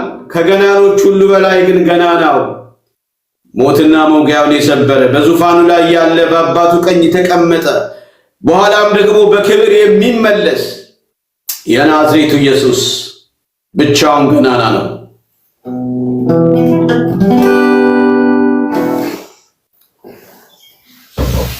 ዋው! እግዚአብሔር ይባርክ። በጣም የሚገርም ጊዜ ነው ያሳለፍነው። ዛሬ እንግዳችን የነበረው ከዚህ ቀደም እኔ ጋር እንግዳ ሆኖ የመጣው 2 ጊዜ የመጣው ፓስተር ተከስተ ጌትነት ነው። እንግዲህ የግል ጉዳይ ስለገጠመው ነው አንድ ቪዲዮ የሰራ ስቱዲዮ ውስጥ ስለሆነ ነው ሰዓት እንዳጋጣሚ ያልበቃው። በቻለበት ሰዓት እንደሚመጣ ነግሮኛል። በሚቀጥለውም ደግሞ ይሄ መጨረሻ አይደለም፣ በሚቀጥለውም የምንገናኝ ይሆናል።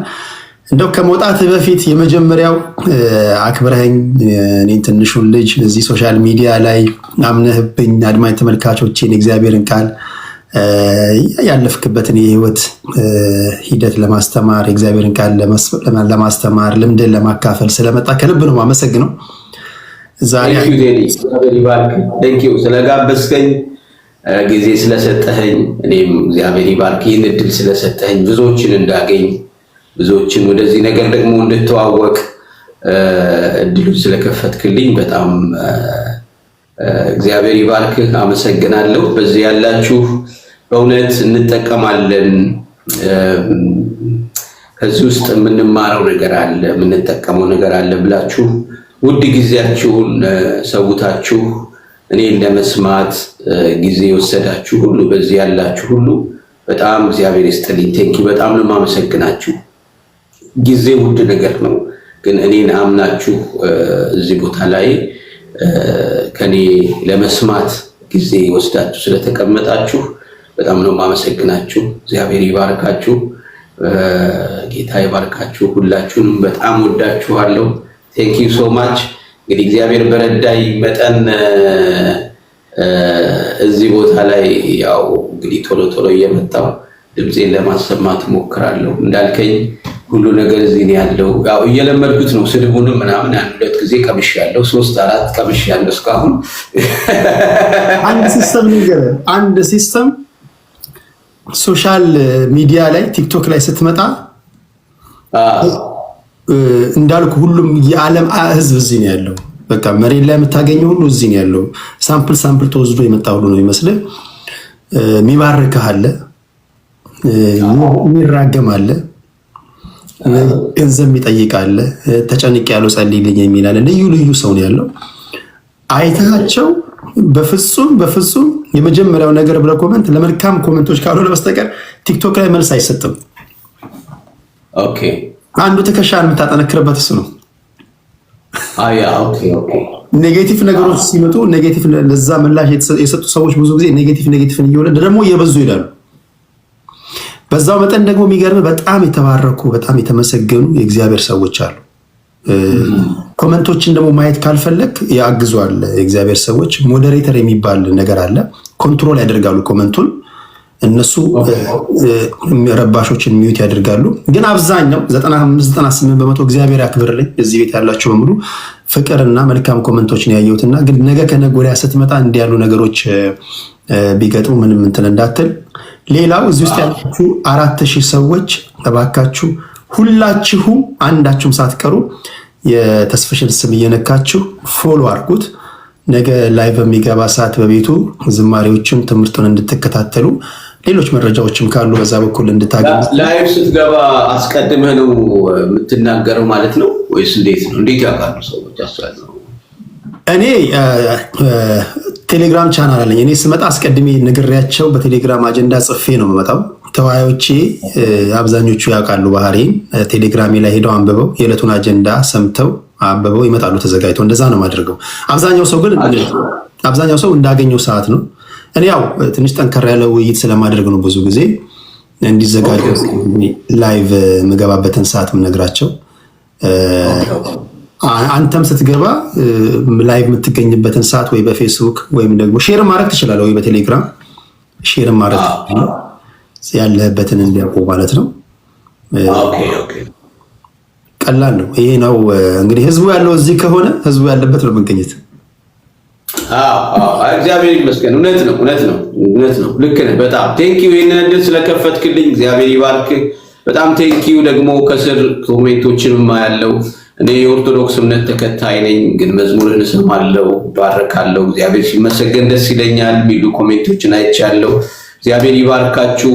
የኦርቶዶክስ እምነት ተከታዮች ወገኖቼ በዚህ ያላችሁ ጌታ ይባርካችሁ። በጣም እውነት እኔን አምናችሁ ወንድሜን አምናችሁ ጊዜያችሁን ሰጣችሁ ስለሰማችሁ በጣም እንወዳችኋለን፣ በጣም እናከብራችኋለን። ካለኝ ጊዜ ጥረት አንጻር ያው ልለያችሁ ተገድጃለሁ። በሚቀጥለው ግን ያው በሰፊው እገኛለሁ። እግዚአብሔር ይባርካችሁ። ተባረኩልኝ። ቴዲዬ እግዚአብሔር አክብርልኝ። ፓስተር ተባረክልኝ። ቴንክ ዩ ሶ ማች። እኔ አስወጣሃለሁ፣ ችግር የለውም። እዚህ ጋር አንተ መውጣት ትችላለህ። እኔ እንዲቀልህ እንዲህ ላድርግ፣ ላስወጣ። 1 2 3። እሺ እንዴት ነበር? በጣም ትሁት የእግዚአብሔር ሰው ነው። ዛሬ በጣም በባትሪ ቢፈለግ ራሱ ለማግኘት አስቸጋሪ ነው። ካለው ጊዜ መጣበብ አኳያ ነው፣ ከሌላ ነገር ሳይሆን ካለው ጊዜ መጣበብ አኳያ ነው። ይህን ቀጠሮ ለማመቻቸት ብዙ ጊዜ ነው የፈጀብኝ። አንድ ጊዜ ሲመቻቸው፣ አንድ ጊዜ ሳይመቻቸው እንዲህ ነው እና ብዙ ጉዳዮችን ስለሚያደርጉ ነው። የቤተሰብ አገልጋይ አስተዳዳሪዎችም ናቸው፣ የተለያዩ ስራዎችም አሏቸው። አይመችም። ይህን የተጣበበ ጊዜ አስተካክሎ ስለመጣና ጥያቄዎችን በዝማሬም ወደ እናንተ ስለቀረበ ከልብ ከልብ ነው የማመሰግነው። ፓስተር ተስፋዬ ጫላ ክብራትና ክብራን፣ እኔ አሁን አድጌ ማለት ነው እኔ አድጌ ተስፋዬ ጫላን አስባችሁታል? እኔ ሳልወለድ መዘመር የጀመረ ሰው እንዴት ያለ ድንቅ ዘማሪ ነው እያልኩኝ የምደነቅበትን ሰው አሁን አድጌ ኢንተርቪው ሳደርገው ለእኔ ትልቅ ክብር ነው። ዋው! ለእኔ በጣም ይገርመኛል። ምክንያቱም ፓስተር ተስፋዬ ጫላን የምታውቁ ሰዎች ይገባቸዋል የምናገረው ንግግር አይደለም። ተከስተም እንደዚሁ ዛሬ እንደሚመጣ ነግሮን ነበር፣ ግን አለመመቸት ነው የጊዜ ሁኔታ። አንድ ስራ እየሰራ ነው ስቱዲዮን፣ አንድ አጋጣሚ ሰዓት ስለወሰደበት ነው። በሚቀጥለው ሁለቱንም እንዲሁ ተነጋግረን ለማምጣት ሙከራ አድርጋለሁ። ትንሽ ሰዓት ወስዶበታል። እንዴት ነበር ቆይታው? አጠቃላይ እንዴት ነበር? ሁሉ ሰላም ነው? በሚቀጥለው ልክ እንደዚሁ ጊዜ ስናገኝ ከኢትዮጵያ ኦርቶዶክስ ተዋሕዶ ቤተክርስቲያን 2 በብዙ የሚወደዱ ዘማሪዎችን በማምጣት ብችል ደስ ይለኛል። እስኪ እነማን ይምጡ? እስኪ ማንን ላምጣላችሁ?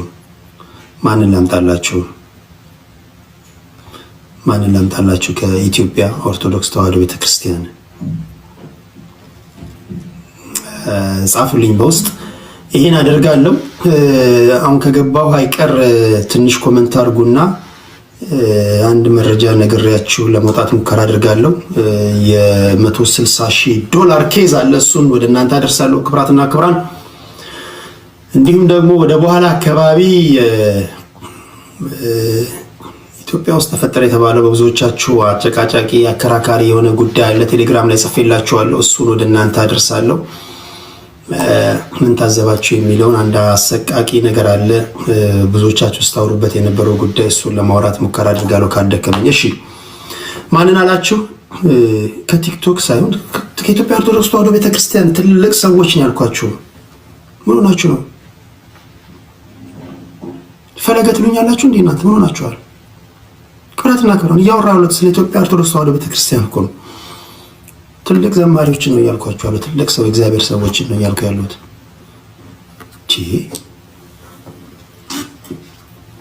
ምርት ነሽ። ኦኬ ሊቀ መዘምር ቴዎድሮስ በጣም ዋው።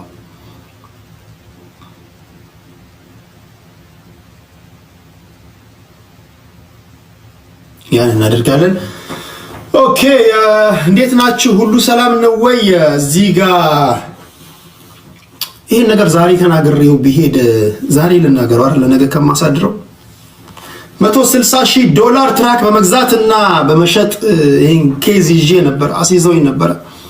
እግዚአብሔር ይባርካቸው። ትክክለኛ ቦታ ነው የመጡት።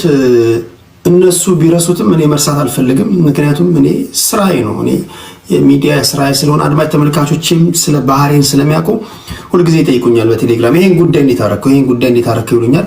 እሱን ልንገራችሁና ልውጣ። በጣም ደክሞኛል። ግን ታዛቢዎች ካሉ ተሙ አለ፣ ተሙ ድምፃዊ ተሙ የሽምብራው ጥርጥር ካለ እዚህ ወደዚህ መነጋገሪያ ስፍራ ድረስ ትፈልጋለህ። ድምፃዊ ተሙ አለ። በጣም የሚገርም ጊዜ ነው ያሳለፍኩት። በጣም የሚገርም ጊዜ ነው። አብዛኞቻችሁ ዛሬ ቀናችሁ እንደተባረከ ተስፋ አድርጋለሁ። ሰዓት አልበቃንም፣ ግን እናስተካክላለን። ያው በጣም ደስ የሚል ጊዜ ነው ያሳለፍነው ከፓስተር ተስፋዬ ጫላ ጋር። እሺ፣ በጣም ገራሚ ቅዳሜ ነበረ። እሺ፣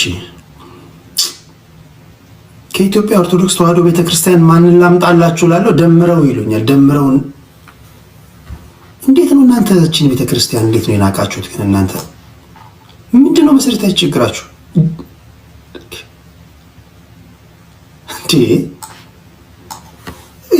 ያልኩት ገብቷችኋል? በሁሉ የሚወደዱ ትልቅ የእግዚአብሔር ሰዎች ነው ያልኳችሁ። ቲክቶክ ላይ ጌመሮች አላልኳችሁም እኔ። አንድ አበባ ሁለት አበባ የሚሉትን አላልኳችሁም እኔ። ገብቷችኋል? ልክ መተው ሲቀመጡ ገርነታቸውና መንፈሳዊነታቸው ሁሉ ለሁሉ የምታውቋቸው እየጠቀሳችሁ ያላችሁ ቴዎድሮስ፣ ያ መምህር ዘበነ፣ ኦኬ፣ ዘማሪ ምርትነሽ እዚህ ቲክቶክ ላይ አለች። ኦኬ፣ ቀሲስ አሸናፊ ያን እናደርጋለን። እሺ፣ ያያዘ ልደታ ይሄን ኮሜንት የጻፍክ ሰውዬ በተያዝክበት መታሰር አለብህ። ይሄን ኮሜንት የጻፍከው ሰውዬ መታሰር አለብህ። ራስህ ሄደህ ፖሊስ ጣቢያ እጅ ስጥ። መጥሪያ ሳይመጣልህ እጅ ስጥ። ቴዲ ከኢትዮጵያ ኦርቶዶክስ ተዋሕዶ ቤተክርስቲያን ማንን ላምጣ፣ ትልቅ ሰዎች፣ ትልቅ ዘማሪዎች ስል ያያዘ ልደታ ብያለሁ ብለህ ፖሊስ ጣቢያ ሄደህ እጅ ስጥ፣ መጥሪያ ሳይመጣልህ። እሺ፣ ተቸገረን እኮ ጎበዝ ባካችሁ። ኦኬ